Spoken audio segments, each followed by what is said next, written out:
അപ്പോൾ നമ്മൾ ഒരു വെബ്സൈറ്റിൻ്റെ ഓൺ പേജ് ചെയ്ത് അതിൻ്റെ ടൈറ്റിലും മെറ്റാ ഡിസ്ക്രിപ്ഷനൊക്കെ ഒപ്റ്റിമൈസ് ചെയ്ത് നമ്മൾ ബ്ലോഗിനകത്ത് ഈ പ്രോസസ്സൊക്കെ നമ്മൾ പ്രാക്ടീസ് ചെയ്തായിരുന്നു. സെർച്ച് കൺസോളിൽ വെരിഫൈ ചെയ്തായിരുന്നു, ട്വിറ്ററിൽ ഷെയർ ചെയ്തായിരുന്നു, ലിങ്ക്ഡിനിൽ ഷെയർ ചെയ്തായിരുന്നു, ട്വിറ്ററിൻ്റെ വിഡ്ജറ്റ് ലിങ്ക്ഡിൻ്റെ വിഡ്ജറ്റൊക്കെ ബ്ലോഗിനകത്ത് ആഡ് ചെയ്തായിരുന്നു. ഇതുപോലെയുള്ള കുറേ പ്രോസസ്സ് നമ്മൾ കഴിഞ്ഞ ക്ലാസ്സുകളിൽ ചെയ്ത് പഠിച്ച് പ്രാക്ടീസ് ചെയ്ത് പോയവരാണ്. ഇതുവരെ ഇതിൻ്റെ പ്രാക്ടീസ് കിട്ടാത്ത ആൾക്കാർ, ഇതിൻ്റെ ക്ലാസ് അറ്റൻഡ് ചെയ്യാൻ പറ്റാത്ത ആൾക്കാർക്ക് അതിൻ്റെയൊക്കെ റെക്കോർഡഡ് വീഡിയോ, ഫുൾ വീഡിയോസ് ചാനലിനകത്ത് അപ്ലോഡ് ചെയ്തിട്ടുണ്ട്. ആ വീഡിയോസ് കണ്ട് നിങ്ങൾക്ക് ബ്ലോഗ് ക്രിയേറ്റ് ചെയ്യും അതിൻ്റെ പ്രോസസ്സൊക്കെ കണ്ടിന്യൂ ചെയ്യാവുന്നതാണ്. ഇനി അതിനകത്ത് എന്തെങ്കിലും ഗൈഡ് ലൈൻസ് വേണ്ട ആൾക്കാർക്ക് പ്രത്യേകം പറഞ്ഞ് നമുക്കൊരു ടൈമിൽ ക്ലാസ് ഷെഡ്യൂൾ ചെയ്ത് കഴിഞ്ഞാൽ നമുക്ക് അതുപോലെ കിട്ടാത്ത എല്ലാ ആൾക്കാർക്കും കൂടെ ചേർത്ത് നമുക്ക് സംശയമായിട്ടുള്ള അല്ലെങ്കിൽ നിങ്ങൾക്ക് ചെറിയ ബുദ്ധിമുട്ടുള്ള വീഡിയോ കണ്ടിട്ടും മുമ്പോട്ട് പോകാൻ പറ്റാത്ത ഏരിയകളിൽ ചിലപ്പോൾ സെർച്ച് കൺസോൾ വെരിഫിക്കേഷൻ പ്രോസസ്സിൽ നിങ്ങൾക്ക് ചെറിയ ബുദ്ധിമുട്ടുകളും സംശയമൊക്കെ വരാം. അതുപോലെയുള്ള ഏരിയയിലൊക്കെ എന്തെങ്കിലും ഡൗട്ട്സോ ഒക്കെ ക്ലിയർ ചെയ്യാനുണ്ടെങ്കിലോ അഡീഷണൽ ആയിട്ട് ക്ലാസ്സോ എന്തെങ്കിലും വേണമെങ്കിൽ നിങ്ങൾക്ക് പറയാം, അത് നമുക്ക് ഷെഡ്യൂൾ ചെയ്ത് ചെയ്യാം.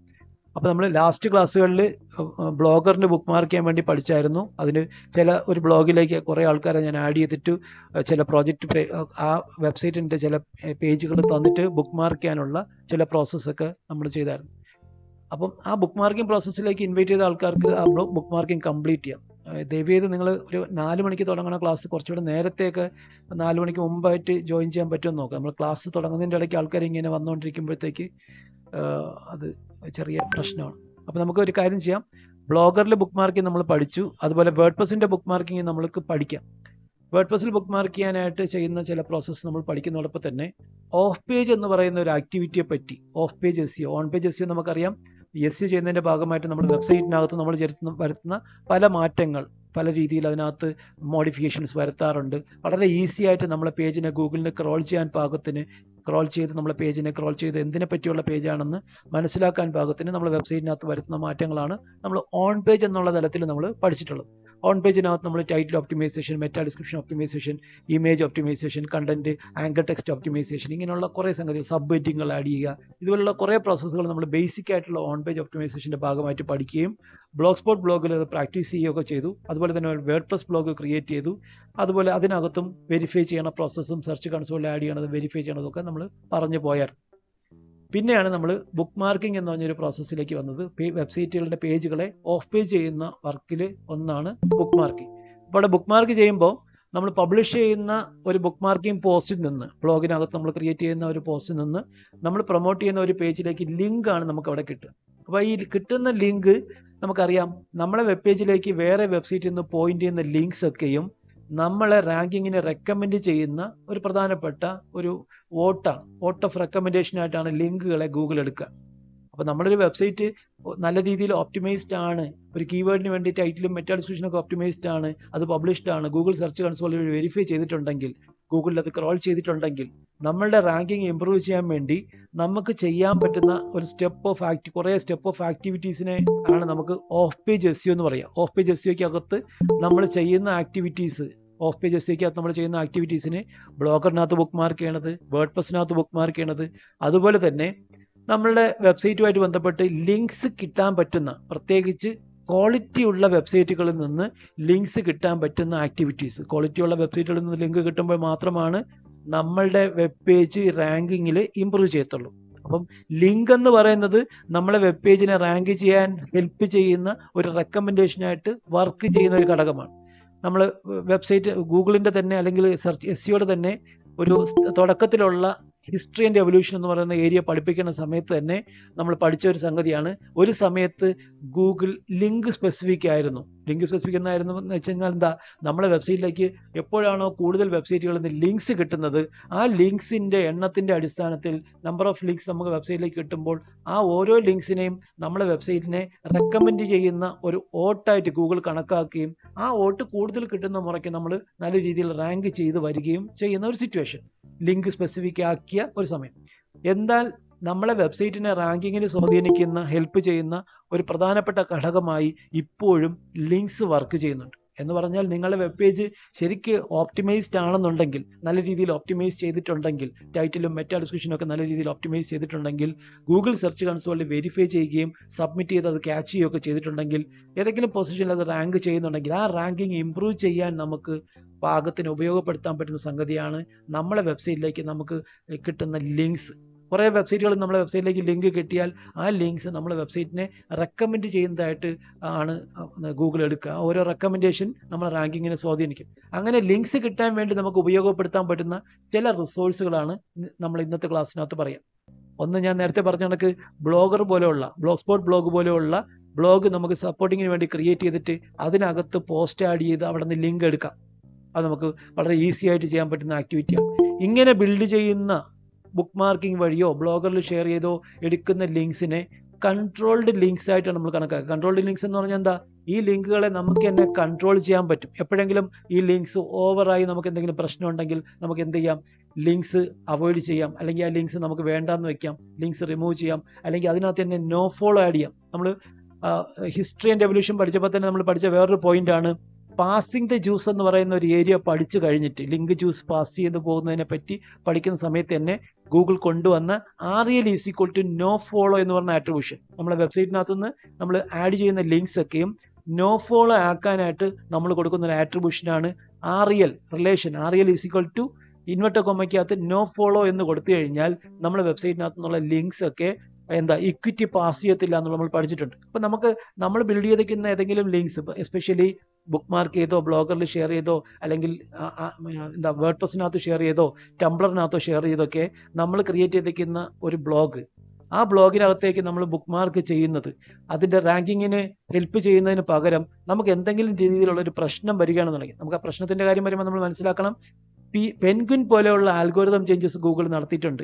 ലിങ്ക്സ് കണ്ടമാനം എടുക്കുന്ന വെബ്സൈറ്റുകളെ പണിഷ് ചെയ്യാൻ. എങ്ങനെയുള്ള ലിങ്ക്സ്?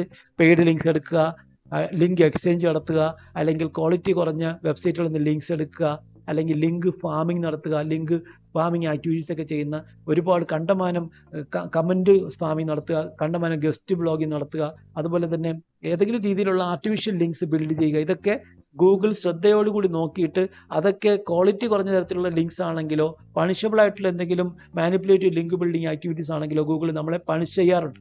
അപ്പം നമ്മൾ ലിങ്ക് ബിൽഡ് ചെയ്യാൻ വേണ്ടി ചില പ്രോസസ്സ് ചെയ്ത് നമുക്ക് കിട്ടിയിരിക്കുന്ന ലിങ്ക്സ് നമുക്ക് ഏതെങ്കിലും വിധത്തിൽ പ്രശ്നകരമായിട്ടുള്ള ലിങ്ക്സ് ആണെങ്കിൽ നമുക്ക് എന്ത് ചെയ്യാം? അത് കൺട്രോൾഡ് ലിങ്ക്സ് ആണെങ്കിൽ നമുക്ക് തന്നെ എഡിറ്റ് ചെയ്യുകയോ നോ ഫോളോ കൊടുക്കുകയോ അതിനകത്ത് ചില ലിങ്ക്സിനെ നമുക്ക് റിമൂവ് ചെയ്യുകയൊക്കെ ചെയ്യാം. ഈ പ്രോസസ്സ് നമുക്ക് കൃത്യമായിട്ട് മനസ്സിലാക്കിയ സ്ഥിതിക്ക് നമ്മൾക്ക് ഏതെങ്കിലും തരത്തിലുള്ള ലിങ്ക്സ്, നമ്മൾ ബിൽഡ് ചെയ്ത ലിങ്ക്സ് തന്നെ നമുക്ക് എപ്പോഴെങ്കിലും ഹാനികരമാകുന്നെങ്കിൽ, നമുക്ക് എന്തെങ്കിലും പ്രശ്നകരമാണെന്നുണ്ടെങ്കിൽ, ഈ പ്രശ്നം ഉണ്ടാക്കുന്ന തരത്തിലാണെന്നുണ്ടെങ്കിൽ, നമ്മൾ പണിഷബിൾ ആക്കുന്നുണ്ടെങ്കിൽ നമുക്ക് ആ ലിങ്ക്സിനെ കൺട്രോൾ ചെയ്യാം. ഇനി ഈ കൺട്രോൾഡ് ലിങ്ക്സിന് കാറ്റഗറി തന്നെ നമുക്ക് ലിങ്ക് ബിൽഡ് ചെയ്യാൻ പറ്റുന്ന ചില സ്രോതസ്സുകളെ പറയാം. ടംബ്ലർ എന്ന് പറഞ്ഞൊരു ബ്ലോഗിംഗ് പ്ലാറ്റ്ഫോം ഉണ്ട്. ടംബ്ലറിനകത്ത് നമുക്ക് ബ്ലോഗ് ക്രിയേറ്റ് ചെയ്ത് അതിനകത്തേക്ക് പോസ്റ്റ് ആഡ് ചെയ്യാം, ടംബ്ലറിനകത്ത് ബുക്ക് മാർക്ക് ചെയ്യാം. ഇതേ പ്രോസസ്സ് നമുക്ക് ചെയ്യാൻ പറ്റും. ടംബ്ലർ എന്ന് പറയുന്നത് ബ്ലോഗ് സ്പോട്ട് പോലെയും വേർഡ്പ്രസ് പോലെയുള്ള വേറൊരു ബ്ലോഗിംഗ് പ്ലാറ്റ്ഫോമാണ് ടംബ്ലർ എന്ന് പറഞ്ഞ ബ്ലോഗിംഗ് പ്ലാറ്റ്ഫോമിനകത്ത് നമുക്ക് എന്ത് ചെയ്യാം? ബ്ലോഗ് ക്രിയേറ്റ് ചെയ്യാം. അതിനകത്ത് നമുക്ക് ബ്ലോഗ് സ്പോട്ടിലേക്കോ വേർഡ്പ്രസിലേക്കോ നമ്മളെ പേജിലേക്കോ പോസ്റ്റിലേക്കോ ആർട്ടിക്കിളിലേക്കോ ലിങ്ക് എടുക്കണമെങ്കിൽ നമുക്ക് ലിങ്ക് എടുക്കാം. ഇങ്ങനെയുള്ള പല രീതിയിൽ നമുക്ക് ബിൽഡ് ചെയ്യുന്ന ലിങ്ക്സ് നമ്മളെ റാങ്കിങ്ങിനെ നല്ല രീതിയിൽ സഹായിക്കും, ഹെൽപ്പ് ചെയ്യും. അത് മനസ്സിലാക്കുക. അപ്പം അതുപോലെയുള്ള വേറെ 1-2 റിസോഴ്സ് സ്രോതസ്സുകൾ പറയുകയാണെങ്കിൽ, ഒന്ന് ലിങ്ക്ഡിൻ എന്ന് പറയുന്ന ഒരു പ്ലാറ്റ്ഫോം. നമ്മളറിയാം, നമുക്ക് ലിങ്ക്ഡിനകത്ത് പ്രൊഫൈൽ നമ്മൾ ക്രിയേറ്റ് ചെയ്തിട്ടുണ്ട്. ലിങ്ക്ഡിനകത്ത് ആർട്ടിക്കിൾസ് ആഡ് ചെയ്യാനുള്ള ഒരു ഓപ്ഷൻ ഉണ്ട്. പബ്ലിഷ് ചെയ്യാൻ ആർട്ടിക്കിൾ എന്ന് പറയുന്ന ഒരു ഓപ്ഷൻ ക്ലിക്ക് ചെയ്ത് നമുക്ക് ലിങ്ക്ഡിനകത്ത് ആർട്ടിക്കിൾ എഴുതാം. ആ ആർട്ടിക്കിളിന് നല്ല ഭംഗിയായിട്ടുള്ള SEO ടൈറ്റിൽ കൊടുക്കാം. താഴെ കണ്ടന്റ്സ് ആഡ് ചെയ്യുന്നതിനകത്തുനിന്ന് നമുക്ക് ആവശ്യമായിട്ടുള്ള കീവേഡിന്റെ ലിങ്ക് നമ്മളെ പേജിലേക്ക് എടുക്കാം. അപ്പോൾ ലിങ്ക്ഡിൻ ആർട്ടിക്കിൾ പബ്ലിഷ് ചെയ്യുന്നത് ഒരു പരിധി വരെ നമുക്ക് നമ്മളെ വെബ് പേജിന്റെ അല്ലെങ്കിൽ വെബ്സൈറ്റിന്റെ പേജിനെ സപ്പോർട്ട് ചെയ്യാം. ഫോർ എക്സാമ്പിൾ, ഇപ്പം നമ്മളിവിടെ പബ്ലിഷ് ചെയ്തിരിക്കുന്ന ഒരു ബ്ലോഗ് പോസ്റ്റ്, ഇപ്പോൾ കൃഷ്ണജ എന്ന് പറയുന്ന ഒരാളിന്റെ ബ്ലോഗറിനകത്ത് നമ്മൾ പബ്ലിഷ് ചെയ്തിരിക്കുന്ന ഒരു പോസ്റ്റ് ഒരു കീവേഡിനെ റാങ്ക് ചെയ്യുന്നുണ്ട്. History and evolution of SEO എന്ന് അടിക്കുമ്പോൾ അത് ഏതെങ്കിലും ഒരു പൊസിഷനിൽ അല്ലെങ്കിൽ ഒരു 4-5 പേജിനകത്ത് കൃഷ്ണജയുടെ ഹിസ്റ്ററി ആൻഡ് എവല്യൂഷനെ പറ്റിയുള്ള പോസ്റ്റ് ഗൂഗിളിൽ റാങ്ക് ചെയ്യുന്നെന്ന് വിചാരിച്ചോ. അങ്ങനെ റാങ്ക് ചെയ്ത് കിടക്കുന്ന ഒരു പേജ് അതിന്റെ ബെറ്റർ റാങ്കിങ്ങിലേക്ക് നമുക്ക് കൊണ്ടുവരാൻ ചെയ്യാൻ പറ്റുന്ന പല കാര്യങ്ങളാണ് ഓഫ് പേജിനകത്ത് നമ്മൾ ചർച്ച ചെയ്യുക. അവിടെ നമുക്ക് വേണമെങ്കിൽ കൃഷ്ണജയ്ക്ക് ലിങ്ക്ഡിനകത്ത് ഒരു ആർട്ടിക്കിൾ എഴുതാം. ലിങ്ക്ഡിൻ അക്കൗണ്ടിനകത്ത് ലോഗിൻ ചെയ്ത് കയറി കഴിഞ്ഞാൽ അവിടെ publish A post, publish an article, അങ്ങനെ 2 ഓപ്ഷൻസ് ഉണ്ടാവും. അതിനകത്ത് പബ്ലിഷ് എൻ ആർട്ടിക്കിൾ എന്നുള്ള ഓപ്ഷൻ ക്ലിക്ക് ചെയ്ത് കഴിഞ്ഞാൽ കൃഷ്ണജയ്ക്ക് എന്ത് ചെയ്യാം, പുതിയൊരു ആർട്ടിക്കിൾ അവിടെ എഴുതാം. SEOയുമായിട്ട് ബന്ധപ്പെട്ട ഒരു ആർട്ടിക്കിൾ എഴുതിയിട്ട് അതിനകത്തുനിന്ന് നമ്മളുടെ ഹിസ്റ്ററി ആൻഡ് എവല്യൂഷൻ്റെ പേജിലേക്ക് ഒരു ലിങ്ക് എടുക്കുക. അപ്പോൾ ഈ ലിങ്ക്ഡിനകത്ത് ആർട്ടിക്കിൾ പബ്ലിഷ് ചെയ്യുന്ന ആർട്ടിക്കിൾ പബ്ലിഷ് ആവുകയും അത് ഗൂഗിൾ ക്രോൾ ചെയ്ത് ക്യാച്ച് ചെയ്യുകയും ചെയ്യുമ്പോൾ അതിനകത്തുനിന്ന് എന്തുണ്ട്, നമ്മളെ ഹിസ്റ്ററി ആൻഡ് എവല്യൂഷൻ്റെ പേജിലേക്ക്, പോസ്റ്റിലേക്ക് ഒരു ലിങ്ക് ഉണ്ട്. അത് കൃഷ്ണജയുടെ വെബ്സൈറ്റ്, ആ ഹിസ്റ്ററി ആൻഡ് എവല്യൂഷൻ്റെ കീവേഡിന് റാങ്ക് ചെയ്ത് കിടക്കുന്ന പോസ്റ്റിൻ്റെ റാങ്കിങ്ങിനെ മെച്ചപ്പെടുത്താൻ വേണ്ടി ഹെൽപ്പ് ചെയ്യും. അപ്പോൾ അതുപോലെയുള്ള പ്രോസസ്സുകൾ നമുക്ക് വിനിയോഗിക്കാം അല്ലെങ്കിൽ ഉപയോഗപ്പെടുത്താം. ഇനി ലിങ്ക്ഡിൻ പോലെയുള്ള വേറെ സ്രോതസ്സുകൾ, slideshare.net എന്ന് പറയുന്ന ഒരു വെബ്സൈറ്റ് ഉണ്ട്. slideshare.net എന്ന് പറയുന്ന വെബ്സൈറ്റിന്റെ പ്രത്യേകത, നമുക്ക് സ്ലൈഡുകൾ ക്രിയേറ്റ് ചെയ്ത്, പവർ പോയിന്റ് പ്രസന്റേഷനുകൾ ക്രിയേറ്റ് ചെയ്ത് നല്ല കണ്ടന്റ്സ് ഒക്കെ ആഡ് ചെയ്ത് അതിനെ ഓപ്റ്റിമൈസ് ചെയ്ത് അതിനകത്തുനിന്ന് ലിങ്ക് എടുത്തതിന് ശേഷം നമുക്ക് എന്ത് ചെയ്യാം, അതിനെ നമുക്ക് സ്ലൈഡ് ഷെയറിനകത്ത് അപ്ലോഡ് ചെയ്യാം, പബ്ലിഷ് ചെയ്യാം. ഉദാഹരണത്തിന് ഇതേ എക്സാമ്പിൾ തന്നെ പറയാം. ഉദാഹരണത്തിന് കൃഷ്ണജയുടെ വെബ് ബ്ലോഗിനകത്ത് പബ്ലിഷ് ചെയ്ത ഹിസ്റ്ററി ആൻഡ് എവല്യൂഷൻ എന്ന് പറഞ്ഞൊരു blog post, history and evolution of SEO എന്ന് പറയുന്ന ഒരു കീവേഡിന് ഗൂഗിളിൽ റാങ്ക് ചെയ്യുന്നുണ്ട്. ഒരു 4ാമത്തെ 5ാമത്തെ പേജിൽ റാങ്ക് ചെയ്യുന്നത്. അല്ലെങ്കിൽ നമ്മൾ നേരത്തെ 5ാമത്തെ പൊസിഷനിൽ പേജിനകത്ത് റാങ്ക് ചെയ്ത് കിടന്ന ആ ബ്ലോഗിനെ നമ്മൾ ലിങ്ക്ഡിനകത്ത് നിന്ന് ഒരു ആർട്ടിക്കിളിനകത്ത് നിന്ന് ഒരു ലിങ്ക് എടുത്തിട്ട് അത് കുറച്ച് മെച്ചപ്പെട്ട് വന്നു, ഒരു 4ാമത്തെ പേജിലോട്ട് റാങ്ക് ചെയ്ത് ലിസ്റ്റ് റാങ്കിങ് ഇമ്പ്രൂവ് ചെയ്ത് വന്നു. ഇതിനെ നമുക്ക് വീണ്ടും ഇമ്പ്രൂവ് ചെയ്യാൻ വേണ്ടി നമുക്ക് എങ്ങനെ സ്ലൈഡ് ഷെയർ ഉപയോഗിക്കാമെന്ന് വെച്ച് കഴിഞ്ഞാൽ, ആദ്യം ഒരു പവർ പോയിന്റ് പ്രസന്റേഷൻ ക്രിയേറ്റ് ചെയ്യുക. മൈക്രോസോഫ്റ്റിന്റെ പവർ പോയിന്റ് പ്രസന്റേഷൻ എടുക്കുക. അതിനകത്തുനിന്ന് നല്ല രീതിയിലുള്ള കണ്ടന്റ്സ് ആഡ് ചെയ്ത് SEO പറ്റിയോ SEO ഹിസ്റ്ററി ആൻഡ് എവല്യൂഷനെ പറ്റിയോ ഒരു ആർട്ടിക്കിൾ, ഒരു സ്ലൈഡ് തയ്യാറാക്കുക. ഈ സ്ലൈഡ് തയ്യാറാക്കുമ്പോൾ അതിനകത്ത് നല്ല കണ്ടന്റ് റിച്ച് ആയിട്ടുള്ള ഒരു സ്ലൈഡിനകത്ത്, കണ്ടന്റ് റിച്ച് ആയിട്ടുള്ള സ്ലൈഡ് എന്ന് പറയുമ്പോൾ നല്ല രീതിയിൽ കണ്ടന്റ് ഡിസ്ക്രൈബ് ചെയ്തേക്കുന്ന ഒരു സ്ലൈഡിനകത്തുനിന്ന് നമുക്ക് ഏത് കീവേഡിലാണോ ആ ആർട്ടിക്കിളിലേക്ക് അല്ലെങ്കിൽ നമ്മുടെ ബ്ലോഗ് പോസ്റ്റിലേക്ക് ലിങ്ക് ആഡ് ചെയ്യേണ്ടത്, ആദ്യം പോയി ആ ബ്ലോഗ് പോസ്റ്റിന്റെ ലിങ്ക് URL കോപ്പി ചെയ്തെടുക്കുക. എന്നിട്ട് നമ്മുടെ സ്ലൈഡ് ഷെയറിനകത്ത് നമ്മൾ ആ കണ്ടന്റ് റിച്ച് ആയിട്ട് ആഡ് ചെയ്തേക്കുന്ന പേജിനകത്ത് history and evolution of SEO നമ്മൾ ഫോക്കസ് ചെയ്യുന്ന കീവേഡ് സെലക്ട്, ഒരു കണ്ടന്റ് ആഡ് ചെയ്തിട്ട് history and evolution of SEO എന്നുള്ളൊരു കീവേഡ് ഉൾപ്പെടുത്തി ഒരു കണ്ടന്റ്, ഒരു ഡിസ്ക്രിപ്ഷൻ ടൈപ്പ് ചെയ്യുക, ഒരു സെന്റൻസ് ടൈപ്പ് ചെയ്യുക. എന്നിട്ട് ആ history and evolution of SEO എന്നുള്ളൊരു കീവേഡ് സെലക്ട് ചെയ്തിട്ട്, ആ കീ ഫ്രേസ് സെലക്ട് ചെയ്തിട്ട് നമ്മളുടെ പേജിലേക്ക് ലിങ്ക് ആഡ്, നമ്മുടെ പോസ്റ്റിലേക്ക്, ആർട്ടിക്കിളിലേക്ക് ലിങ്ക് ആഡ് ചെയ്യുക. എങ്ങനെയാണ് ലിങ്ക് ആഡ് ചെയ്യുക? നമ്മളുടെ പവർ പോയിന്റ് പ്രസന്റേഷനിൽ നിൽക്കുമ്പോൾ തന്നെ കീവേഡ് സെലക്ട് ചെയ്തിട്ട് Ctrl+K കൊടുത്താൽ മതി. അപ്പം ലിങ്ക് ആഡ് ചെയ്യാനുള്ള ഓപ്ഷൻ കിട്ടും. ഇവിടെ ഇപ്പോൾ ആരെങ്കിലും ലാപ്ടോപ്പ് ഉപയോഗിക്കുന്നവരുണ്ടോ? നമ്മൾ ഐറിനുണ്ടോ? ഐറിനോ ആരെങ്കിലും ലാപ്ടോപ്പ് ഉപയോഗിക്കുന്നവരുണ്ടെങ്കിൽ ഞാൻ ആ ലിങ്ക് കൊടുക്കുന്നത് ഞാൻ കാണിച്ചു തരാം. ലാപ്ടോപ്പ് ഇപ്പോൾ ഉപയോഗിക്കുന്നില്ലെങ്കിൽ ഒന്ന് ഓൺ ചെയ്യാമോ? ഐറിനുണ്ടോ? ഐറിനൊന്നും എത്തിയിട്ടില്ലേ? നേരത്തെ ജോയിൻ ചെയ്യുന്നത് കണ്ടായിരുന്നല്ലോ. ഇല്ല, ലാപ്ടോപ്പ് ഇപ്പൊ ഇല്ല. നിങ്ങൾക്ക് ആർക്കെങ്കിലും ലാപ്ടോപ്പ് ഓൺ ചെയ്യാൻ പറ്റുകയാണെങ്കിൽ ഈ പവർ പോയിന്റിനകത്ത് ലിങ്ക് ആഡ് ചെയ്യണത് ഞാൻ കാണിച്ചു തരാം. നിങ്ങൾക്ക് നിങ്ങളുടെ ലാപ്ടോപ്പ് ഓൺ ആക്കിയിട്ട് പവർ പോയിന്റ് എടുത്ത് വയ്ക്കുകയാണെങ്കിൽ അതിനകത്ത് ലിങ്ക് ഞാൻ ഈ പറഞ്ഞ കണക്ക് നമ്മൾ ആർട്ടിക്കിളിലേക്ക് ലിങ്ക് ആഡ് ചെയ്യണത് കാണിച്ചു തരാം. അപ്പം നിങ്ങൾക്ക് കുറച്ചുകൂടെ ഹൃദ്യമാകും. അപ്പോൾ ഞാൻ പറഞ്ഞു വന്നത്, ഞാൻ നേരത്തെ പറഞ്ഞത് കൃഷ്ണജയുടെ ബ്ലോഗ് പോസ്റ്റ് ഒരു കീവേഡിന് ഗൂഗിളിൽ റാങ്ക് ചെയ്യുന്നുണ്ട്. റാങ്ക് ചെയ്യുന്ന പറഞ്ഞാൽ ഏറ്റവും ടോപ്പ് റാങ്ക് ചെയ്ത് കിടക്കണം എന്നല്ല, ഒരു ഏതെങ്കിലും ഒരു പോസ്റ്റ് 3ാമത്തെ 4ാമത്തെ പേജിൽ ലിസ്റ്റ് ചെയ്ത് കിടപ്പുണ്ട്. അതിനെ നമ്മൾക്ക് എന്ത് ചെയ്യണം?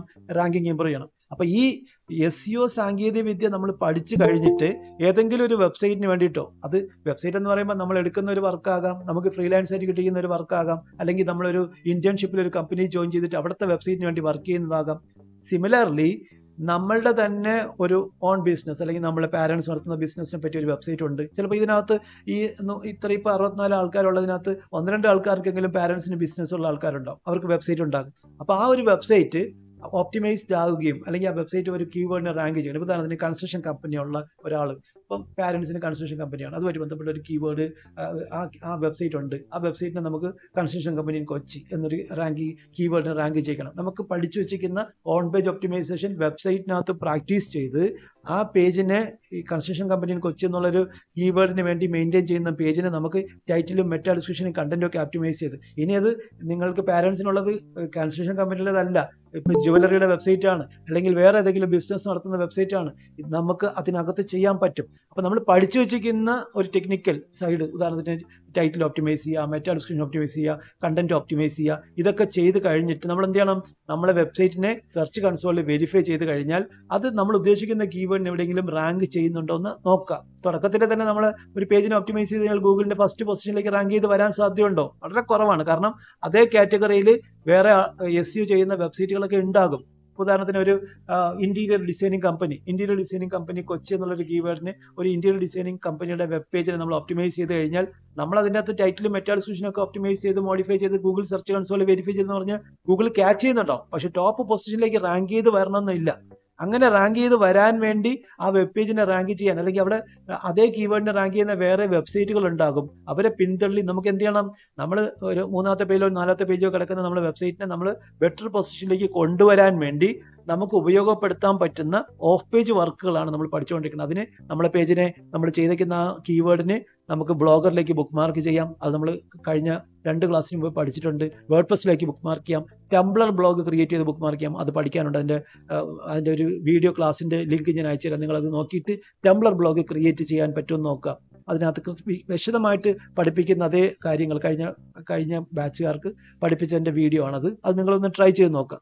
അപ്പം അതിനുശേഷം നമുക്ക് ടംബ്ലർ വെരിഫൈ ചെയ്യാനും സപ്പോർട്ടിനായിട്ടുള്ള കാര്യങ്ങൾ നമ്മൾ ചെയ്തുതരാം. ഇനി അതുപോലെ ലിങ്ക്സ് ബിൽഡ് ചെയ്യാൻ വേണ്ടി ഏതൊക്കെ പോലെ വേർഡ്പ്രസ് ബ്ലോഗിലും ബ്ലോഗ് സ്പോട്ട് ബ്ലോഗിലും ടംബ്ലറിലൊക്കെ ബുക്ക് മാർക്ക് ചെയ്യുന്നത് പോലെ നമുക്ക് റാങ്കിങ് ഇംപ്രൂവ് ചെയ്യാൻ വേണ്ടി ലിങ്ക്സ് ബിൽഡ് ചെയ്യാൻ പറ്റുന്ന റിസോഴ്സുകളാണ്.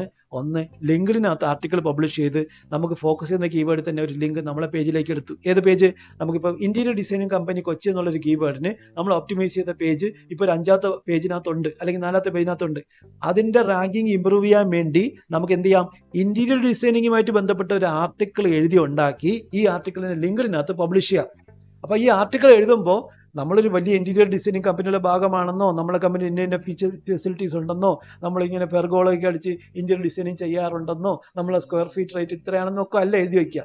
ജനറലായിട്ട് ആൾക്കാർക്ക് അവയർനെസ് കൊടുക്കുന്ന സംഗതികൾ. ഉദാഹരണത്തിന് ഇന്റീരിയർ ഡിസൈനിങ്ങുമായിട്ട് ബന്ധപ്പെട്ട ലേറ്റസ്റ്റ് ട്രെൻഡുകൾ എന്ന് പറഞ്ഞൊരു ആർട്ടിക്കിൾ എഴുതി. അപ്പോൾ ലേറ്റസ്റ്റ് ട്രെൻഡ് ഇന്ന സംഗതികളാണ്. അല്ലെങ്കിൽ ഒരു ചെറിയ ഫൗണ്ടൈൻ വർക്കുകളൊക്കെ ഒരു സൈഡിൽ ചെയ്യുന്നത്, അതൊക്കെ പഴയ ഇതായിരിക്കാം. അതുപോലെ എന്തെങ്കിലും ഒരു ലേറ്റസ്റ്റ് ട്രെൻഡുകളെ പറ്റി നമ്മൾ റിസർച്ച് ചെയ്തിട്ട് ഇന്റീരിയർ ഡിസൈനിങ്ങുമായിട്ട് ബന്ധപ്പെട്ട ലേറ്റസ്റ്റ് ട്രെൻഡുകളെ പറ്റി ഒരു 3-4 ആർട്ടിക്കിളൊക്കെ വായിച്ചിട്ട് നമ്മൾ എന്ത് ചെയ്യണം? ഒരു പുതിയ ആർട്ടിക്കിൾ എഴുതി ഉണ്ടാക്കണം. എന്നിട്ട് അതിനെ ലിങ്ക്ഡിനകത്ത് ഒരു ആർട്ടിക്കിൾ ക്രിയേറ്റ് ചെയ്യുന്ന സ്ഥലത്ത് പോയി ലിങ്ക്ഡിനകത്ത് ലോഗിൻ ചെയ്ത് കഴിഞ്ഞാൽ അവിടെ നമ്മുടെ പിക്ചറിന്റെ കാണിക്കുന്നിടത്ത് ഹോം സെക്ഷനിൽ തന്നെ നമുക്ക് കാണാൻ പറ്റിയ ഒരു colon start A post or publish article എന്നുള്ള ഓപ്ഷൻ ഉണ്ടാകും. ആ പബ്ലിഷ് ആർട്ടിക്കിൾ എന്നിടത്ത് ക്ലിക്ക് ചെയ്തിട്ട് നമ്മൾ ആർട്ടിക്കിൾ ടൈറ്റിൽ കൊടുത്ത് സ്റ്റാർട്ട് ചെയ്യുക. നമ്മൾ തയ്യാറാക്കി വെച്ചിരിക്കുന്ന ആർട്ടിക്കിൾ അതിനകത്ത് വെച്ച് അങ്ങനെ ഒരു ആർട്ടിക്കിൾ തയ്യാറാക്കുമ്പോൾ ബെറ്റർ അതൊരു ജനറൽ ആയിട്ടുള്ള ഓഡിയൻസിനെ കവർ ചെയ്യുന്ന തരത്തിലുള്ള ഒരു ആർട്ടിക്കിൾ ആയിരിക്കും. ജനറൽ ആയിട്ട് ആൾക്കാർക്ക് എന്തെങ്കിലും ഹിൻസോ ഗൈഡ് ലൈൻസോ ഒക്കെ കൊടുക്കുന്ന ഒരു ആർട്ടിക്കിൾ ആണെങ്കിൽ അത്രയും നല്ലതായിരിക്കും. അപ്പോൾ ആ ആർട്ടിക്കിൾ നമ്മൾ തയ്യാറാക്കിയിട്ട് നമുക്ക് അതിനകത്ത് ഫോക്കസ് ചെയ്യുന്ന കീവേഡ് ഏതാ? ഇന്റീരിയർ ഡിസൈനിങ് കമ്പനി കൊച്ചി എന്നുള്ളൊരു കീവേഡിന് ഒരു ലിങ്ക് നമ്മളെ പേജിലേക്ക് ആഡ് ചെയ്ത് കഴിഞ്ഞാൽ വളരെ നല്ലതായിരിക്കും. ഓക്കെ, അപ്പോൾ നമ്മൾ വേറെ ആർക്കെങ്കിലും കേൾക്കാൻ ബുദ്ധിമുട്ടുണ്ടോ? നമ്മളിപ്പോൾ മിരിൻ്റെക്ക് അല്ലാതെ അതിൽ ഞാൻ സംസാരിക്കുന്നത് ക്ലിയർ ആണോ? അപ്പൊ എന്റെ നെറ്റിന്റെ പ്രോബ്ലം അല്ലല്ലോ. ഞാൻ പറയുന്നത് ക്ലിയർ അല്ലേ? ക്ലിയർ ആണ്. അപ്പം മിരിന്റെ നെറ്റ്വർക്കിന്റെ പ്രോബ്ലം ആണ്. ബെറ്റർ നിങ്ങൾക്ക് വൈഫൈ ആണ് ഉപയോഗിക്കണമെങ്കിൽ സിഗ്നൽസ് കൂടുതൽ കിട്ടുന്ന സ്ഥലത്തേക്ക് മാറിയിരിക്കുകയോ അല്ലെങ്കിൽ ഇപ്പോൾ ഉപയോഗിക്കുന്ന നെറ്റിന്റെ സ്പീഡ് കിട്ടുന്ന രീതിയിൽ റേഞ്ച് ഉള്ള സ്ഥലത്തേക്ക് മാറിയിരിക്കുകയോ ചെയ്ത് നോക്കുക. ഇതിന്റെ ക്ലാസ് എന്തായാലും ഞാൻ റെക്കോർഡ് ചെയ്യുന്നുണ്ട്. നല്ല സൗണ്ടിൽ നല്ല ക്ലാരിറ്റിയിൽ കിട്ടുകയാണെങ്കിൽ ഞാൻ അപ്ലോഡ് ചെയ്തേക്കാം. എന്തായാലും നിങ്ങൾ ക്ലാസ് അറ്റൻഡ് ചെയ്ത് വെയിറ്റ് ചെയ്യൂ. ഇപ്പം ആ നെറ്റിന്റെ പ്രോബ്ലം കൊണ്ട് നിങ്ങൾക്ക് ഞാൻ പറയുന്നത് കേൾക്കാൻ പറ്റുന്നില്ലെങ്കിൽ എനിക്ക് അതിനകത്ത് ഒന്നും ചെയ്യാൻ പറ്റില്ല. വീഡിയോ ചെയ്ത് അപ്ലോഡ് ചെയ്ത് തരാം, നിങ്ങൾ വെയിറ്റ് ചെയ്തോളൂ.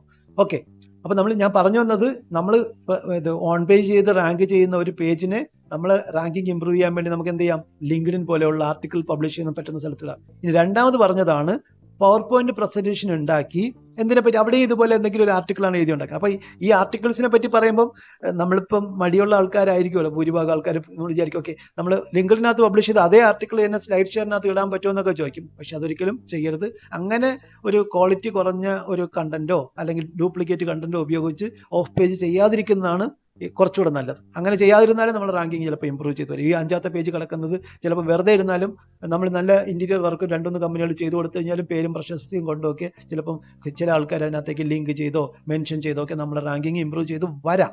പിന്നെ പ്രത്യേകിച്ച് നമ്മളുടെ പേജിനകത്ത് വെബ്സൈറ്റിനകത്ത് തന്നെ നമ്മൾ ചെയ്തേക്കുന്ന ഇന്റീരിയർ വർക്കുകളുടെയൊക്കെ എന്തെങ്കിലും പേജുകളോ കണ്ടന്റുകളോ ഇമേജുകളോ വീഡിയോസോ ഒക്കെ അപ്ലോഡ് ചെയ്ത് കൊടുത്താൽ അതൊക്കെ കണ്ട് ഇഷ്ടപ്പെടുന്ന ആൾക്കാർ നോക്കിയിരുന്ന് അതിന്റെ റേറ്റ് കാര്യങ്ങളൊക്കെ അന്വേഷിക്കും. വെബ്സൈറ്റിനകത്ത് നമ്മളിടുന്ന ഫോട്ടോസൊക്കെ ചെക്ക് ചെയ്യും. നമ്മളിടുന്ന ഇന്റീരിയർ വർക്കിന്റെയൊക്കെ ഫോട്ടോസൊക്കെ കണ്ട് അവർക്ക് ഇഷ്ടപ്പെടുകയൊക്കെ ചെയ്യുന്നുണ്ടെങ്കിൽ ഓട്ടോമാറ്റിക്കായിട്ട് നമ്മുടെ റാങ്കിങ് ചിലപ്പോൾ 5ാമത്തെ പേജിനകത്ത് 4ാമത്തെ പേജിലോട്ടോ 3ാമത്തെ പേജിലോട്ട് വരാം. അതൊരു സൈഡിൽ നിന്നാണ്.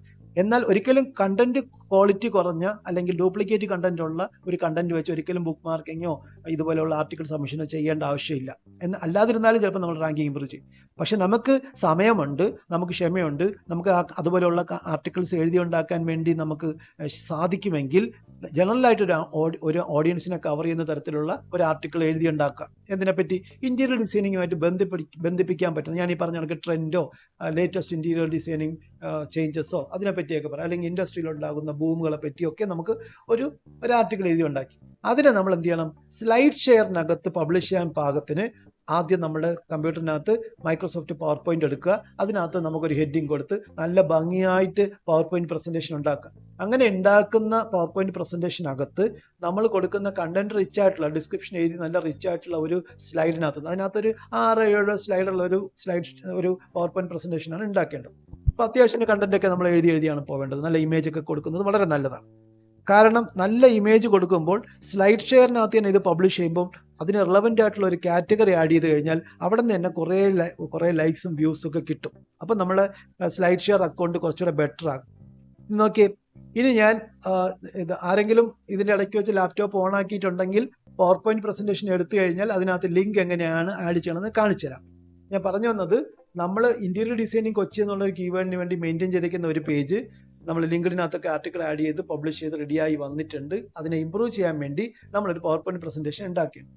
ഈ പവർ പോയിന്റ് പ്രസന്റേഷനകത്ത് കണ്ടന്റ് റിച്ച് ആയിട്ടുള്ള ഒരു പേജിനകത്ത് ഫോക്കസ് ചെയ്യുന്ന കീവേഡിനെ സെലക്ട് ചെയ്തിട്ട് നമ്മളുടെ പേജ് റാങ്ക് ചെയ്യാൻ ഇമ്പ്രൂവ് ചെയ്യാൻ വേണ്ടി നമ്മൾ വിചാരിക്കുന്ന നമ്മുടെ സർവീസ് ഓഫർ ചെയ്തിരിക്കുന്ന പേജിന്റെ URL കോപ്പി ചെയ്തതിന് ശേഷം ഈ കണ്ടന്റ് റിച്ച് ആയിട്ടുള്ള പോർഷനകത്ത് ഫോക്കസ് ചെയ്യുന്ന കീവേഡ് ഏതാ? നമ്മൾ focusing keyword interior designing company Kochi.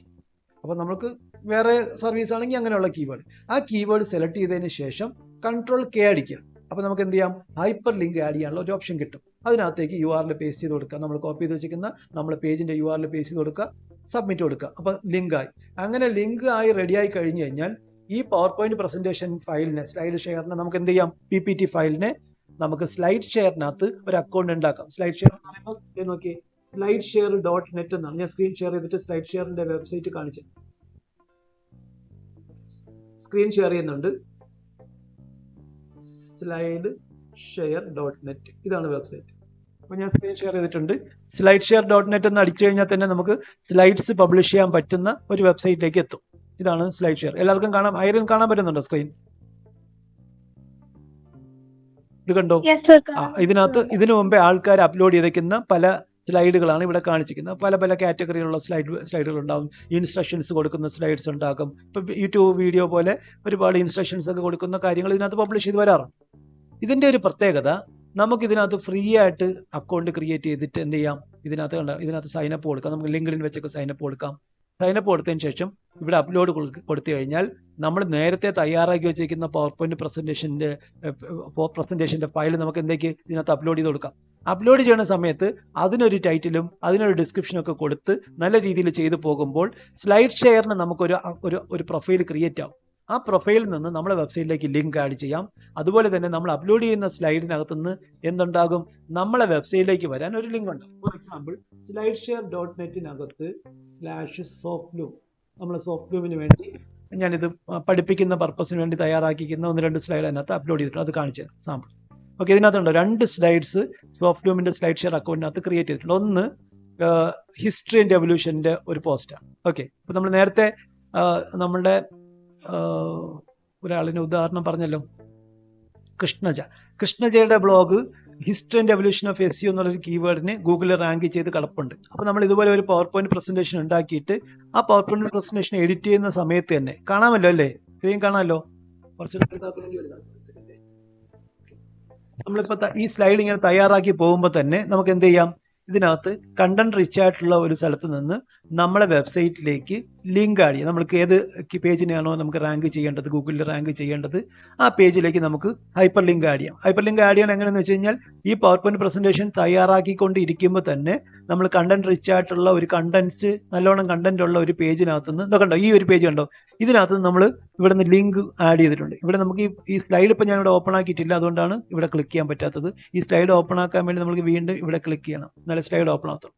ഈ സ്ലൈഡ് കണ്ടോ, 2455 വ്യൂസ് അതിനകത്ത് കിട്ടും. കുറേ നാൾ മുമ്പ് ഇത് പബ്ലിഷ് ചെയ്തതാണ്.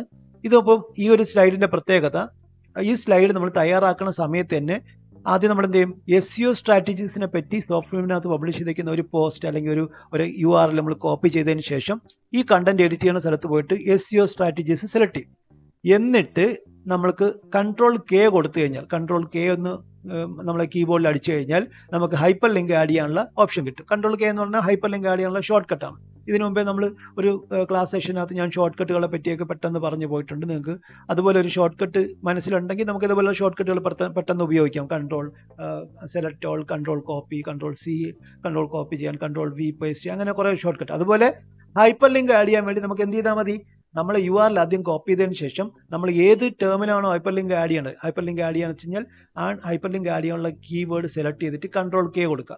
അപ്പം ഹൈപ്പർ ലിങ്ക് ആഡ് ചെയ്യാനുള്ള ഓപ്ഷൻ കിട്ടും. അതിനകത്തേക്ക് URL പേസ്റ്റ് ചെയ്യാം. ഇപ്പോൾ ആരിലെങ്കിലും ലാപ്ടോപ്പ് ഓൺ ആണെന്നുണ്ടെങ്കിൽ നമ്മൾ ഹൈപ്പർ ലിങ്ക് ആഡ് ചെയ്യണം, ഞാൻ ലൈവായിട്ട് കാണിച്ചു തരാമായിരുന്നു, അവരെ കൊണ്ട് ചെയ്യിച്ച് കാണിച്ചു തരുന്നത്. അപ്പോൾ നിങ്ങൾക്ക് കുറച്ചുകൂടെ ക്ലിയർ ആവും. അപ്പോൾ നമ്മൾ പവർ പോയിന്റ് എഡിറ്റ് ചെയ്യുന്ന സമയത്ത് തന്നെ നമുക്ക് എന്ത് ചെയ്യാം, ആ URL കോപ്പി ചെയ്തിട്ട് കീവേഡ് സെലക്ട് ചെയ്ത്, അപ്പം കൃഷ്ണജയുടെ blog history and evolution of SEO എന്നുള്ളൊരു കീവേഡിന് ഒരു 4ാമത്തെ പേജിനകത്ത് റാങ്ക് ചെയ്ത് കിടപ്പുണ്ട്. അതിനെ കുറച്ചുകൂടെ ഇമ്പ്രൂവ് ചെയ്യാൻ വേണ്ടി നമുക്ക് എന്ത് ചെയ്യാം, ഹിസ്റ്ററി ആൻഡ് എവല്യൂഷൻ എന്ന് പറഞ്ഞ കീവേഡിന് ബന്ധിപ്പിക്കാൻ പറ്റുന്ന, ഹൈപ്പർ ലിങ്ക് ആഡ് ചെയ്യാൻ പറ്റുന്ന ഒരു റിലേറ്റഡ് ആയിട്ടുള്ള ഒരു ആർട്ടിക്കിൾ നമ്മൾ തയ്യാറാക്കിയിട്ട് ആ ആർട്ടിക്കിൾ ഉപയോഗിച്ചൊരു പവർ പോയിന്റ് പ്രസന്റേഷൻ തയ്യാറാക്കുക. ഈസി ആയിട്ട് നമ്മൾ കമ്പ്യൂട്ടറിനകത്തുള്ള മൈക്രോസോഫ്റ്റ് പവർ പോയിന്റ് എടുത്തിട്ട് അതിനകത്ത് പവർ പോയിന്റ് പ്രസന്റേഷൻ തയ്യാറാക്കി കഴിഞ്ഞാൽ ഈ കണ്ടന്റ് റിച്ച് ആയിട്ടുള്ള ഒരു പേജിനകത്ത് നിന്ന് നമുക്ക് ഫോക്കസ് ചെയ്യുന്ന കീവേഡ് ഏതാണ്, ആ പേജിലേക്ക് റാങ്ക് ചെയ്യാനുള്ള കീവേഡ് ഏതാ, history and evolution of SEO. അപ്പോൾ ആ history and evolution of SEO എന്നുള്ള കീവേഡ് സെലക്ട് ചെയ്തിട്ട് അതിലേക്ക് ഒരു ലിങ്ക് ആഡ് ചെയ്യുക. അപ്പോൾ ആ പോസ്റ്റിന്റെ URL കോപ്പി ചെയ്യുക, കീവേഡ് സെലക്ട് ചെയ്യുക, Ctrl+K കൊടുക്കുക, URL പേസ്റ്റ് ചെയ്യുക, അക്സെപ്റ്റ് കൊടുത്തു കഴിഞ്ഞാൽ ലിങ്കായി. അതിനുശേഷം ഈ ആർട്ടിക്കിളിന് അല്ലെങ്കിൽ ഈ പവർ പോയിന്റ് പ്രസന്റേഷന് നമ്മൾ എന്ത് ചെയ്യണം, നമ്മൾ ക്രിയേറ്റ് ചെയ്യുന്ന സ്ലൈഡ് ഷെയർ അക്കൗണ്ടിനകത്ത്, സ്ലൈഡ് ഷെയർ .netനകത്ത് നമ്മൾ അക്കൗണ്ട് ക്രിയേറ്റ് ചെയ്തിട്ട് ഈ പവർ പോയിന്റ് പ്രസന്റേഷൻ ഇവിടെ നിന്ന് ക്ലിക്ക് ചെയ്ത് അപ്ലോഡ് ചെയ്ത് കൊടുക്കുക. എന്നിട്ട് അതിനെ ടൈറ്റിലൊക്കെ മെറ്റാ ഡിസ്ക്രിപ്ഷനും ടൈറ്റിലൊക്കെ ഓപ്റ്റിമൈസ് ചെയ്ത് അതിന് ഏറ്റവും ബെസ്റ്റ് ആയിട്ടുള്ള ഒരു കാറ്റഗറി കൂടെ ചൂസ് ചെയ്ത് കഴിഞ്ഞ് കഴിഞ്ഞാൽ ഇതിനകത്ത് തന്നെ നിങ്ങൾക്ക് ഒരുപാട് ലിങ്ക്സ്, ഒരുപാട് വ്യൂസ് കിട്ടും. ഈ പവർ പോയിന്റ് പ്രസന്റേഷൻ ഒരുപാട് വ്യൂസ് കിട്ടും.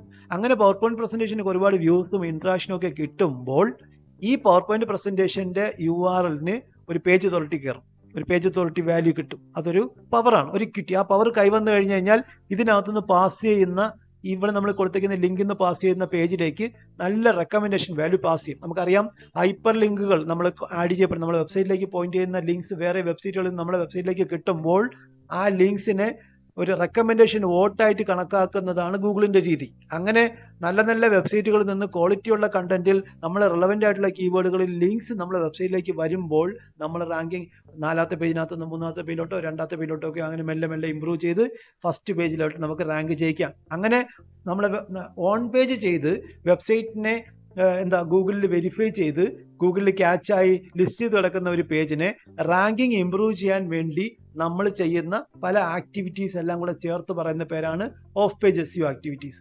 ഓഫ് പേജിനകത്ത് നമ്മൾ കൺട്രോൾഡ് ആയിട്ടുള്ള ലിങ്ക്സ് നമുക്ക് ക്രിയേറ്റ് ചെയ്യാം. അത് നമ്മൾ ബ്ലോഗറിലും വേർഡ്പ്രസ്സിലും ഒക്കെ ബുക്ക് മാർക്ക് ചെയ്ത് ക്രിയേറ്റ് ചെയ്യുന്ന ലിങ്ക്സ് ആണ്. അതുപോലെ തന്നെ നമുക്ക് കൺട്രോളിൽ ഉള്ള ലിങ്ക്സ് ജനറേറ്റ് ചെയ്യുന്നത് പോലെ തന്നെ നമുക്ക് ലിങ്ക്സ് ബിൽഡ് ചെയ്യാൻ വേണ്ടി ഉപയോഗിക്കുന്ന ഓഫ് പേജ് ആക്ടിവിറ്റീസിൽ ഒരു പ്രധാനപ്പെട്ട കുറച്ച് ആൾക്കാർ ഉപയോഗിക്കുന്ന ഏരിയാസ് ആണ് ഡയറക്ടറി സബ്മിഷൻ. എഴുതി വെച്ചോളൂ, ഡയറക്ടറി സബ്മിഷൻ. എന്താ സംഭവം എന്ന് വെച്ച് കഴിഞ്ഞാൽ ഡയറക്ടറികളിൽ നമ്മൾ വെബ്സൈറ്റിനെ പോയി സബ്മിറ്റ് ചെയ്ത് നമ്മളെ വെബ്സൈറ്റിലേക്ക് ഡയറക്ടറികളിൽ നിന്ന് ലിങ്ക്സ് ബിൽഡ് ചെയ്യുന്ന ആക്ടിവിറ്റി ഒരുപാട് വെബ്സൈറ്റുകളിൽ SEO ചെയ്യുന്ന ആൾക്കാർ ചെയ്യാറുണ്ട്. അപ്പോൾ അത് ഒരു അനുവദനീയമായിട്ടുള്ള പ്രാക്ടീസ് ആണെന്ന് വെച്ച് കഴിഞ്ഞാൽ ശ്രദ്ധയോടുകൂടി കൈകാര്യം ചെയ്ത് കഴിഞ്ഞാൽ നമ്മൾ വലിയ പ്രശ്നമില്ലാത്ത രീതിയിൽ അത് എന്താ അവിടെ ശ്രദ്ധിക്കേണ്ടതെന്ന് വെച്ച് കഴിഞ്ഞാൽ നമ്മൾ സബ്മിറ്റ് ചെയ്യുന്ന ഡയറക്ടറി നമ്മൾ പ്രത്യേകം ചെക്ക് ചെയ്യണം. നല്ല ക്വാളിറ്റിയുള്ള ഡയറക്ടറി ആണോ, അവിടെ നിന്നൊരു ലിങ്ക് കിട്ടുന്നതുകൊണ്ട് നമുക്ക് ഗുണമുണ്ടോ, നമുക്ക് അവിടെ നിന്ന് ലിങ്ക് കിട്ടുന്നതുകൊണ്ട് ദോഷമൊന്നും വരുന്നില്ല എന്ന് ഉറപ്പാക്കുക. അതുപോലെയുള്ള ക്വാളിറ്റി ഡയറക്ടറി ഉണ്ട്. ഇപ്പം നമുക്ക് നോക്കാൻ പറ്റുന്ന ഇവിടെ ലോക്കലായിട്ടുള്ള ഡയറക്ടറികൾ Justdial directory, Yellow Pages, ZoomInfo, അല്ലെങ്കിൽ എന്താ askleila.com, sulega.com, ഇതൊക്കെ ഇവിടെയുള്ള ലോക്കൽ ഡയറക്ടറികളാണ്. അപ്പൊ ഇതുപോലെയുള്ള ഡയറക്ടറികളിൽ നമ്മളെ വെബ്സൈറ്റിനെ, നമ്മളെ സ്ഥാപനത്തിനെ സബ്മിറ്റ് ചെയ്ത് നമ്മൾ ലിങ്ക്സ് ബിൽഡ് ചെയ്യുമ്പോൾ അവിടെ നിന്നൊക്കെ നമുക്ക് ലിങ്ക്സ് കിട്ടുമ്പോൾ നമ്മൾ ലോക്കലി റാങ്ക് ചെയ്യാൻ വേണ്ടി നമുക്ക് പ്രാപ്തരാകും. നമ്മൾ കുറച്ചുകൂടെ റാങ്ക് ചെയ്യാനുള്ള സാധ്യത കൂടും. അപ്പൊ അതൊരു ഓഫ് പേജ് വർക്കാണ്. അപ്പൊ ഡയറക്ടറി സബ്മിഷൻ എന്താണെന്ന് SEO പഠിക്കുന്ന എല്ലാ ആൾക്കാരും മനസ്സിലാക്കിയിരിക്കണം. ലിങ്ക്സ് ബിൽഡ് ചെയ്യാൻ വേണ്ടി നമ്മുടെ വെബ്സൈറ്റിലേക്ക് ലിങ്ക്സ് കിട്ടാൻ വേണ്ടി നമ്മൾ എന്ത് ചെയ്യുന്നു? ഡയറക്ടറികളിൽ സബ്മിറ്റ് ചെയ്യുന്നു. ബിസിനസ് ഡയറക്ടറികൾ, ഓപ്പൺ ഡയറക്ടറികളുണ്ട്. അപ്പം എന്താ, നമുക്ക് ബിസിനസ് ഡയറക്ടറികളിൽ സബ്മിറ്റ് ചെയ്യാനായിട്ട് നമുക്ക് റിലവൻ്റ് ആയിട്ടുള്ള ബിസിനസ് ഡയറക്ടറികളെ കണ്ടെത്തിയിട്ട് അതിനകത്തേക്ക് സബ്മിറ്റ് ചെയ്യുന്ന പ്രോസസ്സ് ചെയ്യാൻ പറ്റും. അതൊരു ഓഫ് പേജ് വർക്കിന് ഉദാഹരണമാണ്. ചിലപ്പോൾ ഇന്റേൺഷിപ്പിനൊക്കെ ഒരു കമ്പനിയിൽ നിന്നൊക്കെ കിട്ടുകയാണെങ്കിൽ, ഇപ്പോൾ ഒരു ഡിജിറ്റൽ മാർക്കറ്റിംഗ് ഇന്റേൺഷിപ്പ് ഇവിടെ കൊച്ചിയിൽ കിട്ടാൻ പറ്റുന്ന കമ്പനികൾ, ഇവിടെ ടെക് വൈസ് പോലുള്ള കമ്പനികൾ, വലിയ കമ്പനിയാണ്, 100 കണക്കിന് SEOമാർ വർക്ക് ചെയ്യുന്ന കമ്പനിയുണ്ട് ഇവിടെ, ടെക് വൈസ്.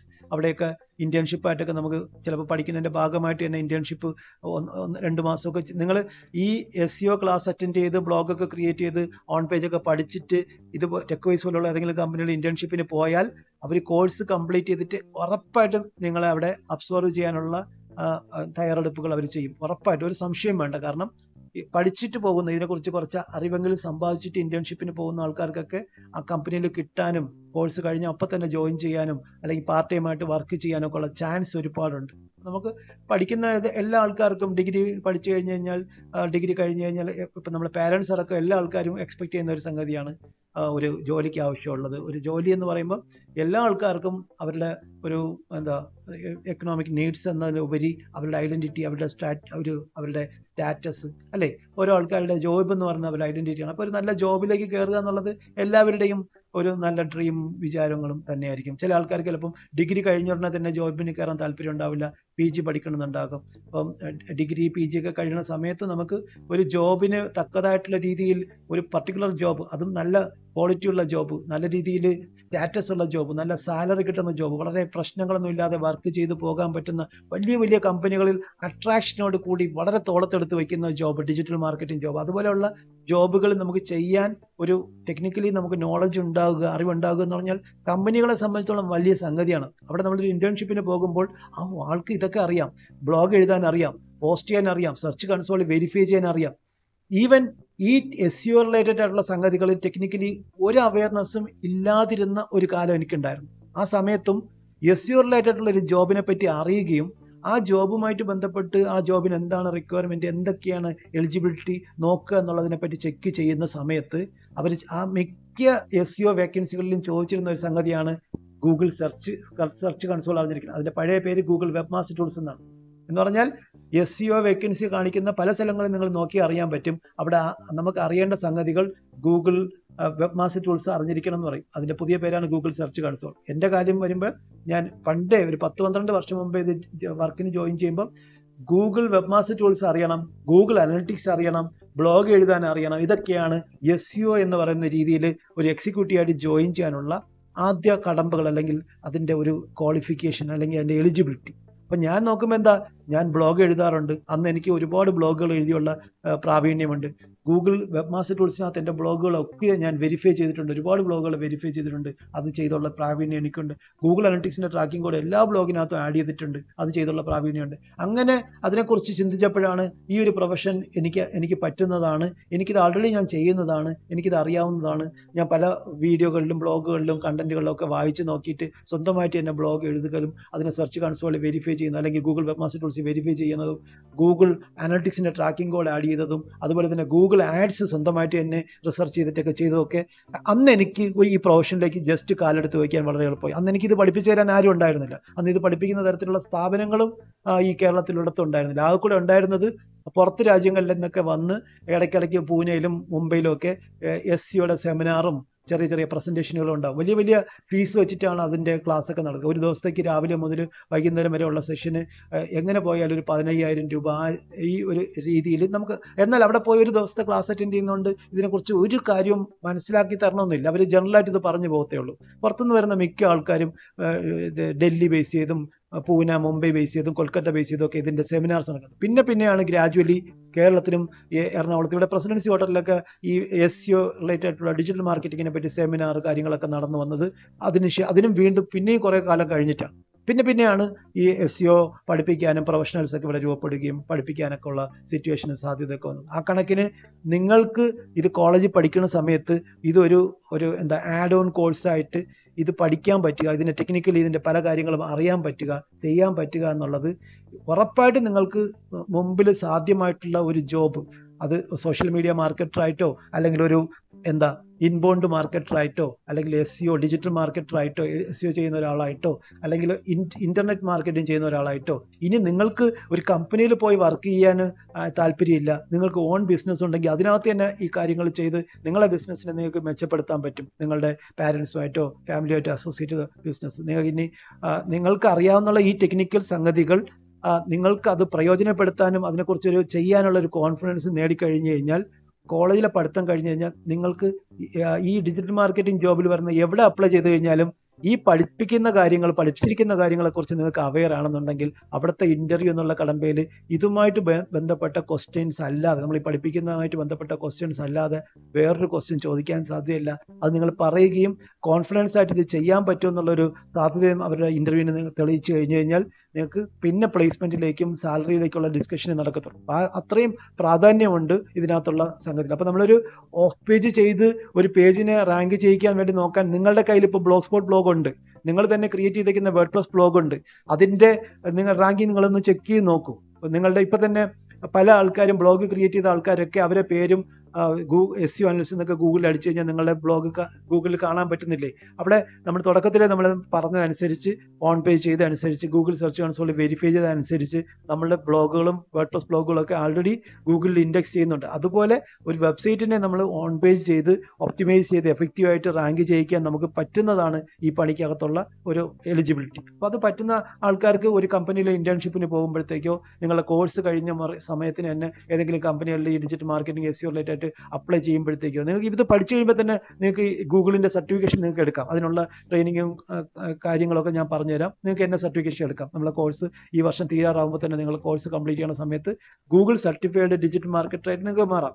അതിന് നിങ്ങൾക്ക് ലിങ്കിനകത്ത് ആഡ് ചെയ്താൽ തന്നെ നിങ്ങൾക്ക് ഒരു 2-3 മാസത്തിൽ തന്നെ ഒരുപാട് കമ്പനികളിൽ നിന്ന് എൻക്വയറീസ് കിട്ടാം, അവിടെ ഇന്റേൺഷിപ്പിനായിട്ടോ അല്ലെങ്കിൽ അവർക്ക് പാർട്ട് ടൈം ആയിട്ട് വർക്ക് ചെയ്യാനോ. ഇനി നിങ്ങൾക്ക് ഇപ്പോൾ എന്തായാലും ഡിഗ്രി കംപ്ലീറ്റ് ചെയ്തതിന് ശേഷം മാത്രമേ ജോബിന് വേണ്ടി നോക്കുന്നുണ്ടെങ്കിൽ ഈ സർട്ടിഫിക്കേഷനും കൂടി എടുത്ത് കഴിഞ്ഞിട്ട് നിങ്ങൾക്ക് കോളേജിലെ പഠിത്തം കഴിഞ്ഞ് തീരാറാവുന്ന മുറയ്ക്ക് ഏതെങ്കിലും കമ്പനിയിൽ ഇന്റേൺഷിപ്പിനോ കാര്യങ്ങളൊക്കെ വേണ്ടി ട്രൈ ചെയ്ത് അതിനും കൂടെ ഒരു കിട്ടിക്കഴിഞ്ഞാൽ, ഒരു ചാൻസ് കിട്ടിക്കഴിഞ്ഞാൽ ഇന്റേൺഷിപ്പിന് എവിടെയെങ്കിലും കയറുന്ന സമയത്ത് നിങ്ങൾ എന്തൊക്കെ പഠിച്ചിട്ടുണ്ട്, ടെക്നിക്കലി നിങ്ങൾ ഇന്ന കാര്യങ്ങൾ ചെയ്തിട്ടുണ്ട്, SEO പഠിച്ചിട്ടുണ്ട്, ആഡ് ഓൺ കോഴ്സിന്റെ ഭാഗമായിട്ട് SEO പഠിച്ചിട്ടുണ്ട്, ബ്ലോഗ് എഴുതിയിട്ടുണ്ട്, സെർച്ച് കൺസോളിൽ വെരിഫൈ ചെയ്യാൻ അറിയാം, ഗൂഗിൾ അനലിറ്റിക്സ് ചെക്ക് ചെയ്യാനും അതിനകത്ത് വിസിറ്റ് ചെക്ക് ചെയ്യാൻ അറിയാം, ബുക്ക് മാർക്ക് ചെയ്യാൻ അറിയാം, ഓൺ പേജ് എന്താണെന്ന് അറിയാം, ഓഫ് പേജ് എന്താണെന്ന് അറിയാം, ഓഫ് പേജ് ആയിട്ട് ചെയ്ത് പേജിനെ റാങ്ക് ചെയ്യുന്നത് ഇംപ്രൂവ് ചെയ്യാൻ അറിയാം. അപ്പൊ അതിന് നിങ്ങൾക്ക് പ്രാക്ടീസ് ചെയ്യാൻ വേണ്ടി നിങ്ങളുടെ കയ്യിൽ ബ്ലോഗ് സ്പോട്ട് ബ്ലോഗ് ഉണ്ട്. ഇപ്പൊ ഇവിടെ ഇരിക്കുന്ന ഐരൻ ആയാലും അല്ലെങ്കിൽ നമ്മുടെ ഇവിടെ ഇരിക്കുന്ന ഏത് സ്റ്റുഡന്റ് ആയാലും നമ്മൾ തയ്യാറാക്കി വെച്ചിരിക്കുന്ന ബ്ലോഗ് ഗൂഗിളിലേക്ക് ആഡ് ചെയ്തിട്ടുണ്ടെന്ന് നോക്കും, അതിനകത്ത് പോസ്റ്റ് ഏതെങ്കിലും റാങ്ക് ചെയ്യുന്നുണ്ടെന്ന് നോക്കുക, അതിനകത്ത് നമുക്ക് അതിനെ കസ്റ്റം സെർച്ച് നടത്തിയിട്ട് കഴിഞ്ഞ ഒരു വർഷത്തിനുള്ള റിസൾട്ടിനകത്ത് നമ്മൾ എവിടെയുണ്ട്, അല്ലെങ്കിൽ കഴിഞ്ഞ ഒരു മാസത്തിനുള്ള റിസൾട്ടിനകത്ത് നമ്മളെ റിസൾട്ട് എവിടെയെങ്കിലും കാണിക്കുന്നുണ്ടോ, ഒരു വർഷത്തിനുള്ള റിസൾട്ടിനകത്ത് നമ്മൾ എത്രാമത്തെ പൊസിഷനാണ് കാണിക്കണം. അപ്പൊ നമുക്ക് അവിടെ മനസ്സിലാക്കേണ്ടത് കഴിഞ്ഞ ഒരു വർഷത്തിനിടയ്ക്ക് പബ്ലിഷ് ചെയ്തിരിക്കുന്ന ഈ ടോപ്പിക്കുകളിൽ നമ്മൾ ഇത്രാം സ്ഥാനത്ത് നിൽക്കുന്നു. എന്നാൽ എൻ്റെ വെബ് ചെക്ക് ചെയ്യുമ്പോഴത്തേക്ക് നമ്മൾ അവിടെ ഒന്നും കാണിക്കുന്നില്ല. അപ്പോൾ കഴിഞ്ഞ ഒരു വർഷത്തിനിടയ്ക്ക് പബ്ലിഷ് ചെയ്തേക്കുന്ന ആയിരക്കണക്കിന് ആർട്ടിക്കളുടെ ഇടയിൽ നമ്മൾ പബ്ലിഷ് ചെയ്തേക്കുന്ന history and evolution of SEO എന്നുള്ള ആർട്ടിക്കിൾ ഇന്ന പൊസിഷനിലുണ്ട് എന്ന് നമുക്കൊരു മനസ്സിലാക്കാൻ പറ്റും. അപ്പൊ നമുക്ക് കുറച്ചുകൂടെ നമുക്ക് റെക്കമെൻഡേഷൻ ലിങ്ക്സ് കിട്ടിയാലോ, നമ്മൾ പുതുതായിട്ട് ക്രിയേറ്റ് ചെയ്ത വേർഡ്പ്രസ് ബ്ലോഗിനകത്ത് നിന്ന് നമ്മൾ ബ്ലോഗ് സ്പോട്ട് ബ്ലോഗിന്റെ പോസ്റ്റിലേക്ക് ഒരു ലിങ്ക് ആഡ് ചെയ്ത് കഴിഞ്ഞാലോ ചിലപ്പോൾ നമ്മൾ റാങ്കിങ് ഇംപ്രൂവ് ചെയ്യണം കാണാൻ പറ്റും. അതുപോലെ ഞാൻ ഈ പറഞ്ഞ സ്റ്റെപ്പുകൾ ലിങ്കിനകത്ത് ആർട്ടിക്കിൾസ് പബ്ലിഷ് ചെയ്യാം, ബ്ലോഗറിലും വേർഡ്പ്രസിലും ഒക്കെ ബുക്ക് മാർക്ക് ചെയ്യാം, അത് നമ്മൾ പഠിച്ചുകൊണ്ടിരിക്കുന്നുണ്ട്. ഇനി ലിങ്കിനകത്ത് ആർട്ടിക്കിൾ ഇടുന്ന പോലെ തന്നെ ഞാൻ ലാസ്റ്റ് പറഞ്ഞതാ ലൈറ്റ് ഷെയറിനകത്ത്, അതൊക്കെ ഫ്രീ റിസോഴ്സുകളാണ്.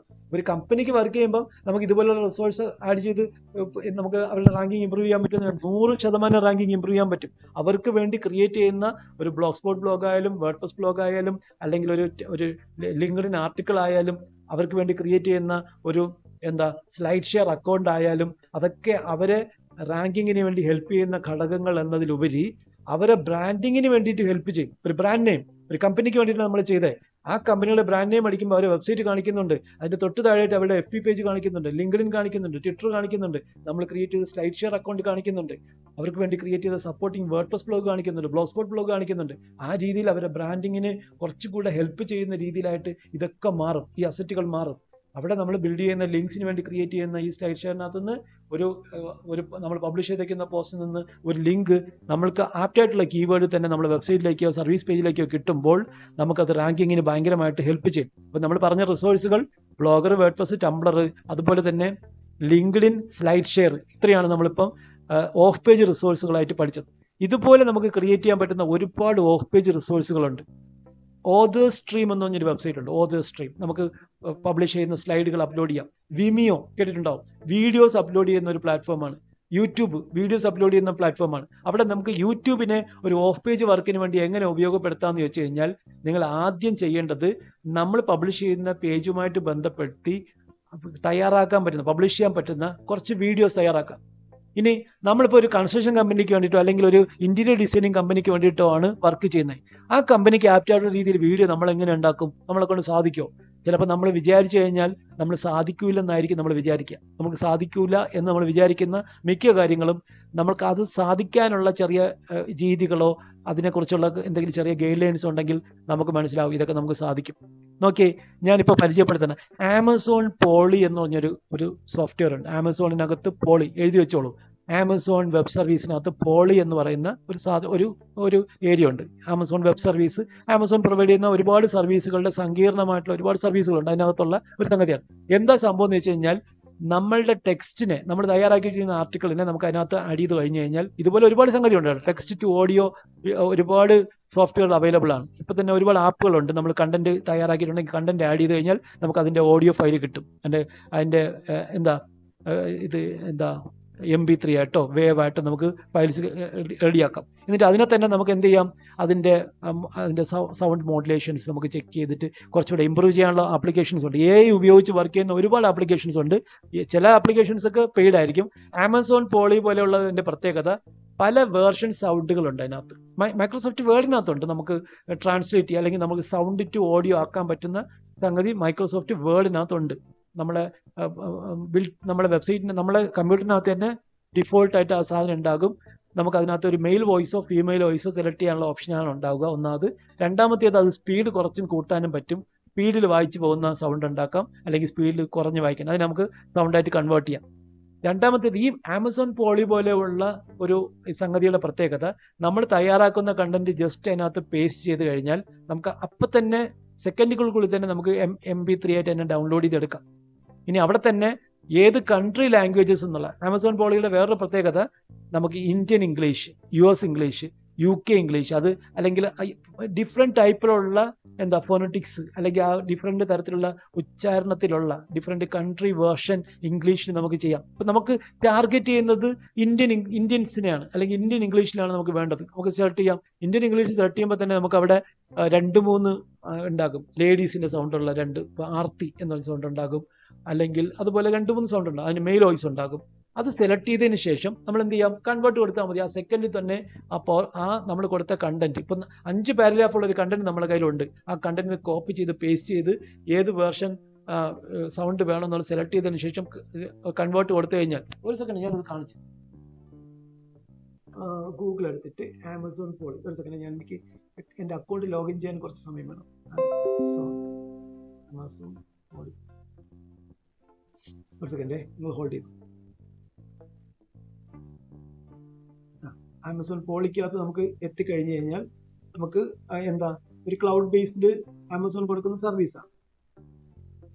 അവിടെ ഓഫറുകളൊക്കെ ഉണ്ട്. 5 മില്യൺ ക്യാരക്ടേഴ്സ് ഫ്രീ ആണ് പെർ മന്ത്. 5 മില്യൺ ക്യാരക്ടേഴ്സ്, അത്രയും വേർഡ്സ് നമുക്ക് ഫ്രീ ആയിട്ട് ചെയ്യാൻ പറ്റും. ഗെറ്റ് സ്പീക്ക് ഞാൻ ലോഗിൻ ചെയ്തത്.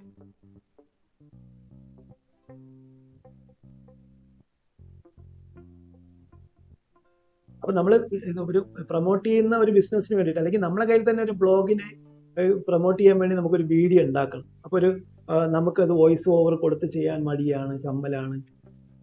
അപ്പൊ നമുക്ക് അതുപോലെ നമുക്ക് ക്രിയേറ്റ് ചെയ്യാൻ പറ്റുന്ന ഒരു ഏരിയ ആണ് ഞാൻ ഡിസ്കസ് ചെയ്തുകൊണ്ടിരിക്കുന്നത്. ഇതൊരു ചെറിയ റിസോഴ്സ് എന്നുള്ള രീതിയിൽ നിങ്ങൾ മനസ്സിൽ വെച്ചിരുന്നാൽ മതി.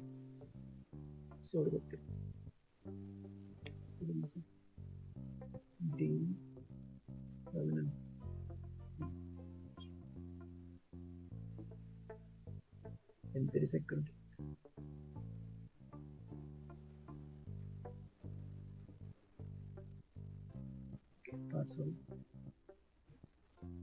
ഓക്കെ, ഇപ്പൊ കണ്ടോ, ഞാനിപ്പം ആൾറെഡി ആമസോണിന്റെ പോളി എന്നുള്ള സംഭവം ഉപയോഗിക്കുന്നുണ്ട്. എനിക്ക് അതിനകത്ത് അക്കൗണ്ട് ഉണ്ട്. അപ്പൊ നിങ്ങൾക്ക് ആമസോൺ അക്കൗണ്ട് ഉണ്ടെങ്കിൽ അത് വെച്ചിട്ട് ലോഗിൻ ചെയ്തിട്ട് ഇതിനകത്തോട്ട് കിടക്കും.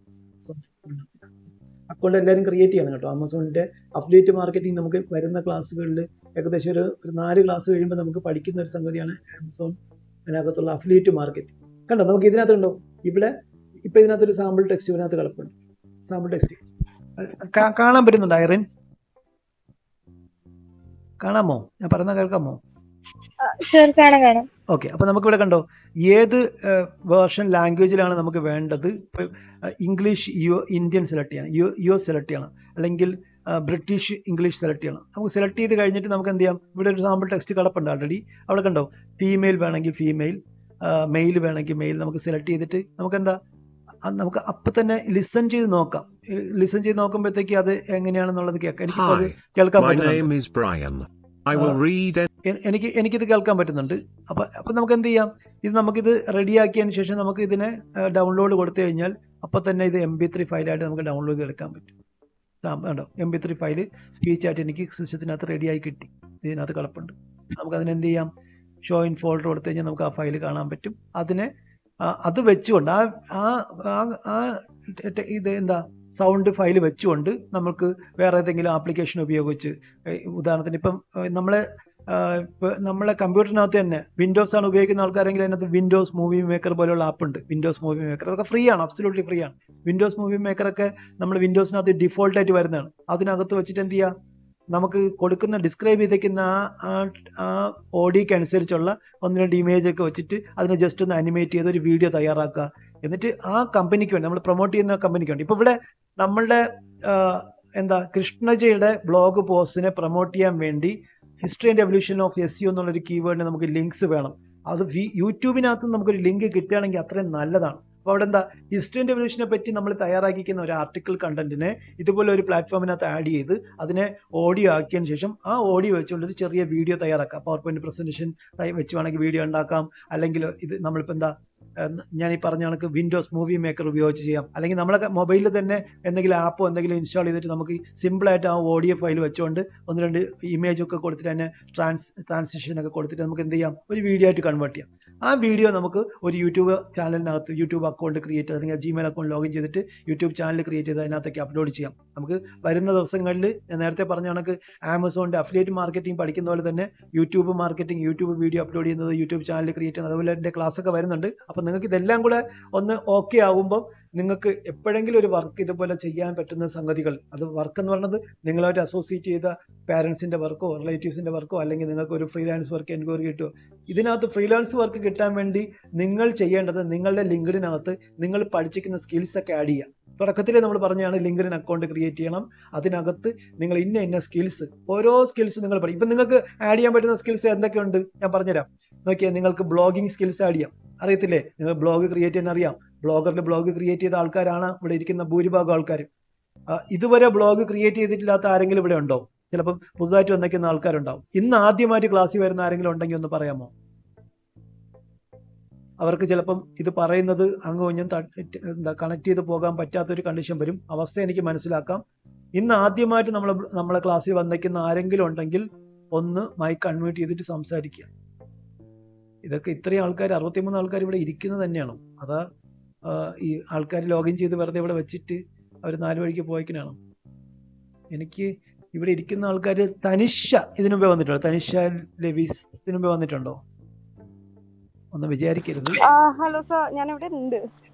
സ്ഥിരം വരാറുള്ള ആളാണോ അതോ പുതുതായിട്ട് വന്ന ആളാണോ? ഇല്ലില്ല, സ്ഥിരം വരാറുണ്ടായിരുന്നു. പക്ഷെ 2-3 ക്ലാസ് ഞാൻ മിസ്സായിരുന്നു. ഞാൻ കോളേജിലുള്ള നേരത്തായിരുന്നു ക്ലാസ്സസ്. അപ്പൊ ബുദ്ധിമുട്ടുണ്ടായിരുന്നു ജോയിൻ ചെയ്യാൻ. ഇപ്പോഴും കോളേജിൽ നിന്ന് അറ്റൻഡ് ചെയ്യുന്നത്. ആണോ? കുഴപ്പമില്ല. ഇവിടെ നിന്ന് അറ്റൻഡ് ചെയ്താലും ക്ലാസ് അറ്റൻഡ് ചെയ്യാനുള്ള മനസ്സും അത് മനസ്സിലാക്കാനുള്ള കഴിവും ഇത് നമുക്ക് കിട്ടുന്ന റിസോഴ്സ് ആണെന്ന അറിവുമാണ് ഇതിനകത്ത് വളരെ പ്രധാനം. പിന്നെ ഇടയ്ക്കിടയ്ക്ക് വരാറുള്ള മാവേലിമാർ ഇഷ്ടം പോലെ ഇതിനകത്തുണ്ട്. അപ്പം ടെനിഷ ഇതിനു മുമ്പ് വന്നിട്ടുള്ള ആളാണ്. ആദ്യമായിട്ട് ഇവിടെ വരുന്ന ആരെങ്കിലും ഉണ്ടെങ്കിൽ നമുക്ക് ഞാൻ ഞാനെന്ന് പറഞ്ഞ പേരെന്താ? അബിയ. അബി ആദ്യമായിട്ടാണ് വരുന്നത്.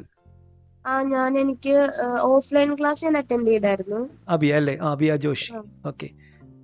ഓഫ്ലൈൻ ക്ലാസ് മാത്രം അറ്റൻഡ് ചെയ്തു. അന്ന് നമ്മളെ പഠിച്ചത് എനിക്ക് മെയിൽ വർക്ക് അല്ലായിരുന്നു, അപ്പൊ എനിക്ക് ക്ലാസ് സ്റ്റാർട്ട് ചെയ്ത് അറിഞ്ഞൂടായിരുന്നു. ആണോ? Okay okay. അപ്പൊ മിസ്സിന്റെ അടുത്ത് പറഞ്ഞ് ആ നമ്പർ അതിനകത്തോട്ട് ആ ഗ്രൂപ്പിനകത്തോട്ട് ആഡ് ആക്കണം. അപ്പൊ നമുക്ക് ഈസി അത് ആയിട്ട് ചെയ്തായിരുന്നു, അത് ചെയ്തു. ചെയ്തു. ഓക്കെ. അപ്പൊ ഇനി റെഗുലറായിട്ട് അറ്റൻഡ് ചെയ്യാൻ വേണ്ടി നോക്കണം. അബിയെ പോലെ പുതിയ ആൾക്കാർക്ക് പറയാനുള്ളത്, നിങ്ങൾ പുതിയ 2-3 ആൾക്കാരുണ്ടെങ്കിൽ നിങ്ങൾക്ക് ആ യൂട്യൂബ് ചാനലിനകത്തുള്ള വീഡിയോസ്, ക്ലാസ് എടുത്തിരിക്കുന്ന എല്ലാ വീഡിയോസും അപ്ലോഡ് ചെയ്തിട്ടുണ്ടെന്നാണ് എൻ്റെ വിശ്വാസം. അപ്പോൾ ആ വീഡിയോസ് ഒക്കെ കണ്ടിട്ട് ബ്ലോഗ് ക്രിയേറ്റ് ചെയ്യാനും ഒക്കെ പറഞ്ഞ നിർദ്ദേശങ്ങൾ പാലിച്ച് നിങ്ങൾ ബ്ലോഗ് ക്രിയേറ്റ് ചെയ്യും. സെർച്ച് കൺസോൾ വെരിഫൈ ചെയ്യാനൊക്കെ ഈസി ആയിട്ട് ചെയ്യാൻ പറ്റും. കൃത്യമായിട്ട് ഞാൻ എല്ലാം പറഞ്ഞ് കാണിച്ചു കൊടുത്തത്. ഓരോ ക്ലാസ്സും ഇവിടെ വരുന്ന ഇപ്പം ഈ ഐറിനെ പോലെയുള്ള ആൾക്കാരെ കൊണ്ട് ഞാൻ സ്ക്രീൻ ഷെയർ ചെയ്യിച്ചാണ് പോണത്. അപ്പം ഞാൻ പറഞ്ഞ് അവരെ ചെയ്യിച്ച് പോകുമ്പോൾ ഇത് കാണുന്ന നിങ്ങൾക്ക് എല്ലാവർക്കും ചെയ്യാൻ പറ്റും എന്നുള്ളതാണ് ഇതിനകത്തുള്ള സംഗതി. അപ്പം അത് പ്രാക്ടീസ് ചെയ്യാൻ നോക്കുക. എന്തെങ്കിലും ഏരിയയിൽ വന്നിട്ട് നമുക്കത് ചെയ്യാൻ പറ്റുന്നില്ല, മുമ്പോട്ട് പോകാൻ പറ്റുന്നില്ല, ഇടിച്ച് നിൽക്കുകയാണെന്നുണ്ടെങ്കിൽ നിങ്ങൾക്ക് അതിൽ എന്തെങ്കിലും സപ്പോർട്ട് എൻ്റെ സൈഡിൽ നിന്ന് വേണമെന്നുണ്ടെങ്കിൽ ഇതുപോലെ 1-2 ആൾക്കാരുണ്ടെങ്കിൽ നിങ്ങൾ തന്നെ കമ്മ്യൂണിക്കേറ്റ് ചെയ്ത്, ചിലപ്പോൾ അബിയുടെ കൂടെയുള്ള ആൾക്കാരോ അല്ലെങ്കിൽ വേറെ ഏതെങ്കിലും ബാച്ചിലുള്ള ആൾക്കാരോ ക്ലാസ് മൊത്തം മിസ്സായ ആൾക്കാരുണ്ടെങ്കിൽ എൻ്റെ അടുത്ത് പറഞ്ഞ് നിങ്ങളൊരു സമയം ഷെഡ്യൂൾ ചെയ്യുകയാണെങ്കിൽ നമുക്ക് ആ സമയത്ത് അതിൻ്റെ ക്ലാസ് ഞാൻ എടുത്തു തരാം. പ്രശ്നമൊന്നുമില്ല. സംശയമുള്ള കാര്യങ്ങൾ എല്ലാം എൻ്റെ ക്ലാസ് എടുത്തു കൊടുക്കുമെന്ന് വെച്ച് കഴിഞ്ഞാൽ ഞാൻ ചത്തുപോകും. അപ്പോൾ നിങ്ങളൊരു കാര്യം ചെയ്താൽ മതി, അത് ഫോളോ ചെയ്യാൻ പറ്റും നോക്കുക, ആ വീഡിയോസ് ഫോളോ ചെയ്യാൻ പറ്റും. അപ്പം ഞാൻ പറഞ്ഞു വന്നത്, ഇവിടെ ഇരിക്കുന്ന മിക്ക ആൾക്കാരും ബ്ലോഗ് ക്രിയേറ്റ് ചെയ്തിട്ടുള്ള ആൾക്കാരായിരിക്കും. ഇതിലെല്ലാവരും ബ്ലോഗ് സ്പോട്ട് ബ്ലോഗ് ക്രിയേറ്റ് ചെയ്ത് അതിനെ ഒപ്റ്റിമൈസ് ചെയ്ത് ഒരു പോസ്റ്റെങ്കിലും മിനിമം പബ്ലിഷ് ചെയ്തിട്ടുള്ള ആൾക്കാർ. അപ്പോൾ നിങ്ങൾ എന്ത് ചെയ്യണം? ലിങ്ക്ഡിനകത്ത് പോയി നിങ്ങളെ സ്കിൽസ് ആഡ് ചെയ്യുന്നിടത്ത് ബ്ലോഗിംഗ് അല്ലെങ്കിൽ ബ്ലോഗ് ചെയ്യാൻ അറിയാമെന്നുള്ള രീതിയിലുള്ള സ്കിൽസ് ആഡ് ചെയ്യുക, ബ്ലോഗിംഗ് സ്കിൽസ് ആഡ് ചെയ്യുക. പിന്നെ നമുക്ക് എന്തൊക്കെ സ്കിൽസ് ആഡ് ചെയ്യാം? ഗൂഗിൾ സെർച്ച് കൺസോൾ, അതൊരു ചെറിയ കാര്യമല്ല. ഗൂഗിൾ സെർച്ച് കൺസോൾ ആണ് SEO ചെയ്യുന്ന ആൾക്കാർ ബേസിക് ആയിട്ട് ഉപയോഗിക്കുന്ന ഏറ്റവും പ്രധാനപ്പെട്ട ടൂൾ. അപ്പോൾ ഗൂഗിൾ സെർച്ച് കൺസോളിൽ നമ്മൾ വെബ്സൈറ്റിനെ വെരിഫൈ ചെയ്യുന്നതും ബ്ലോഗിനെ വെരിഫൈ ചെയ്യുന്നതും പോസ്റ്റുകളെ ക്യാച്ച് ചെയ്യാൻ വേണ്ടി സബ്മിറ്റ് ചെയ്തതൊക്കെ നമ്മൾ പഠിച്ചും പ്രാക്ടീസ് ചെയ്തും പോയിട്ടുള്ളത് കൊണ്ട് നിങ്ങൾക്ക് സ്കിൽസ് ആയിട്ട് ഇവിടെ ആഡ് ചെയ്യാം. ലിങ്ക്ഡിനകത്ത് ആഡ് ചെയ്യാം. ലിങ്ക്ഡിനകത്ത് ബ്ലോഗിംഗ് എന്നുള്ള സ്കിൽസ്, സെർച്ച് കൺസോൾ സ്കിൽസ്, അതുപോലെ ഗൂഗിൾ അനലിറ്റിക്സ്. ഞാൻ പറഞ്ഞില്ലേ, SEOയുടെ വേക്കൻസിയിൽ ഏറ്റവും ബേസിക് ആയിട്ട് വേണ്ട ചില സംഗതികളാണ്. ബ്ലോഗ് എഴുതാൻ അറിയാമോ, സെർച്ച് കൺസോളിൽ വെരിഫൈ ചെയ്യാൻ അറിയാമോ, അല്ലെങ്കിൽ സെർച്ച് കൺസോൾ അറിയാമോ, ഗൂഗിൾ അനലിറ്റിക്സ് അറിയാമോ, ഈ വക 3-4 പ്രധാനപ്പെട്ട ക്വസ്റ്റ്യൻസ് ഇതൊക്കെയാണ്. ഈ കാര്യങ്ങളൊക്കെ നമുക്ക് ചെയ്യാൻ അറിയാം. ഇതിനെക്കുറിച്ചൊരു അവയർനെസ് നമുക്കുണ്ട്. ഇത് സംഭവം ഇന്നതാണ്. ഓക്കെ, ഗൂഗിൾ അനലിറ്റിക്സ് നമ്മൾ വെബ്സൈറ്റിനകത്ത് വരുന്ന വിസിറ്റ്സ് ഒക്കെ ട്രാക്ക് ചെയ്യാൻ വേണ്ടി ഉപയോഗിക്കുന്ന, യൂസേഴ്സിന്റെ ഇന്ററാക്ഷൻസ് ഒക്കെ ട്രാക്ക് ചെയ്യാൻ ഉപയോഗിക്കുന്ന ഒരു സംഗതിയാണ്. അതിനകത്ത് ഇങ്ങനെ വെരിഫൈ ചെയ്യാന്നുള്ളതൊക്കെ ഞാൻ ഇവിടെ പഠിപ്പിച്ചിട്ടുണ്ട്. അതിന്റെ 1-2 പ്രാവശ്യം അത് 3-4 ആൾക്കാർക്ക് പഠിപ്പിക്കുന്നതൊക്കെ ഞാൻ ചെയ്തു പോയിട്ടുണ്ട്. അതിന്റെ വീഡിയോസ് അവൈലബിൾ ആണ്. അത് കണ്ട് നിങ്ങൾക്ക് അത് മനസ്സിലാക്കാൻ പറ്റും. ഇതൊക്കെ അറിയാമെങ്കിൽ നിങ്ങൾ ഒരു ഇന്റേൺഷിപ്പിന് പോകുമ്പോഴോ ഒരു കമ്പനിയിൽ നിങ്ങളുടെ ലിങ്ക്ഡിൻ പ്രൊഫൈൽ ഒരു കമ്പനിക്ക് വിസിബിൾ ആവുകയൊക്കെ ചെയ്തു കഴിഞ്ഞാൽ അവർ നിങ്ങളുടെ അടുത്ത് വിളിച്ച് ചോദിക്കാം, ഓക്കെ നിങ്ങൾക്ക് നമ്മുടെ വെബ്സൈറ്റിന്റെ SEO ചെയ്യാമോ, അല്ലെങ്കിൽ നമ്മുടെ വെബ്സൈറ്റിന് വേണ്ടിയിട്ട് ഒരു ബ്ലോഗ് പോസ്റ്റുകൾ ആഡ് ചെയ്ത് അയച്ചു തരാമോ, നിങ്ങൾക്ക് അതിനകത്തുള്ള പേയ്മെന്റ് തരാം, അപ്പോൾ നിങ്ങൾക്ക് പാർട്ട് ടൈം ആയിട്ട് ചില വർക്കുകൾ ചെയ്യാമോ. ഇതൊക്കെ എൻക്വയറി ആയിട്ട് വന്നു കഴിഞ്ഞാൽ നിങ്ങൾക്ക് അത് ചെയ്യാൻ പറ്റുന്ന ആൾക്കാരാണെങ്കിൽ ചെയ്തു തുടങ്ങുക.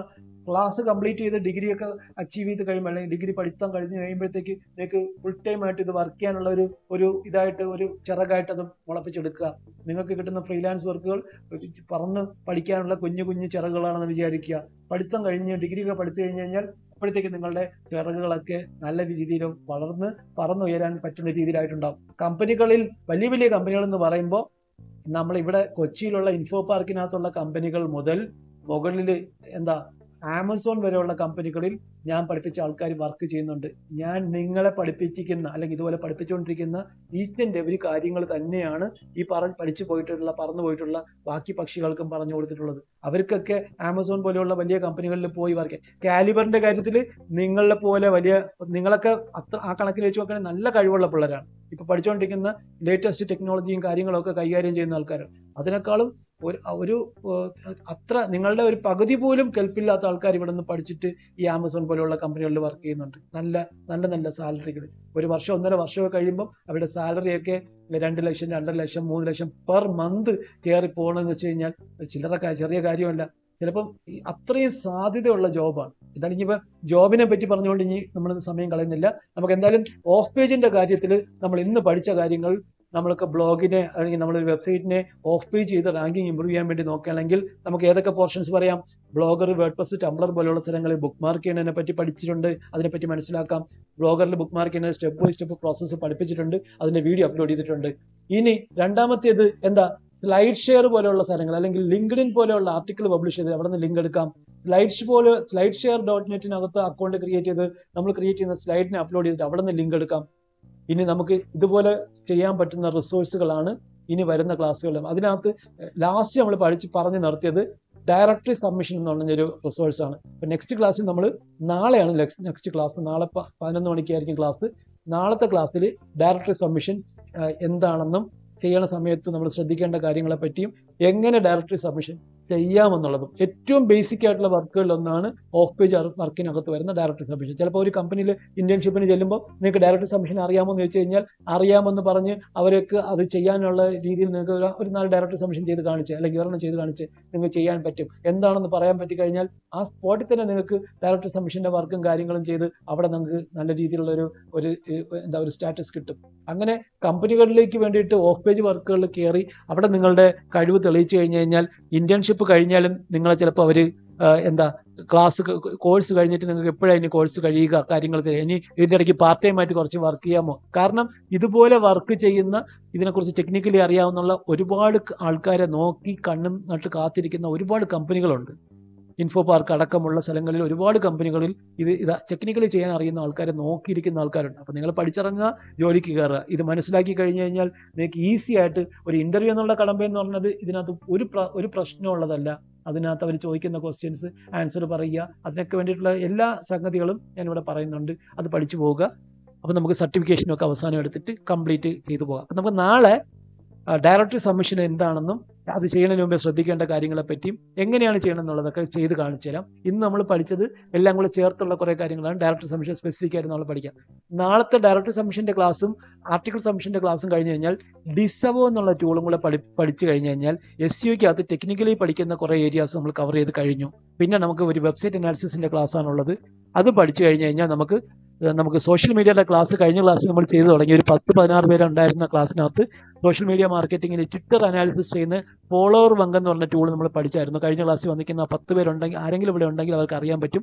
ഫോളോവർ വങ്ക് എന്ന് പറഞ്ഞ ടൂൾ നമ്മൾ കഴിഞ്ഞ ക്ലാസ്സിൽ പഠിച്ചായിരുന്നു.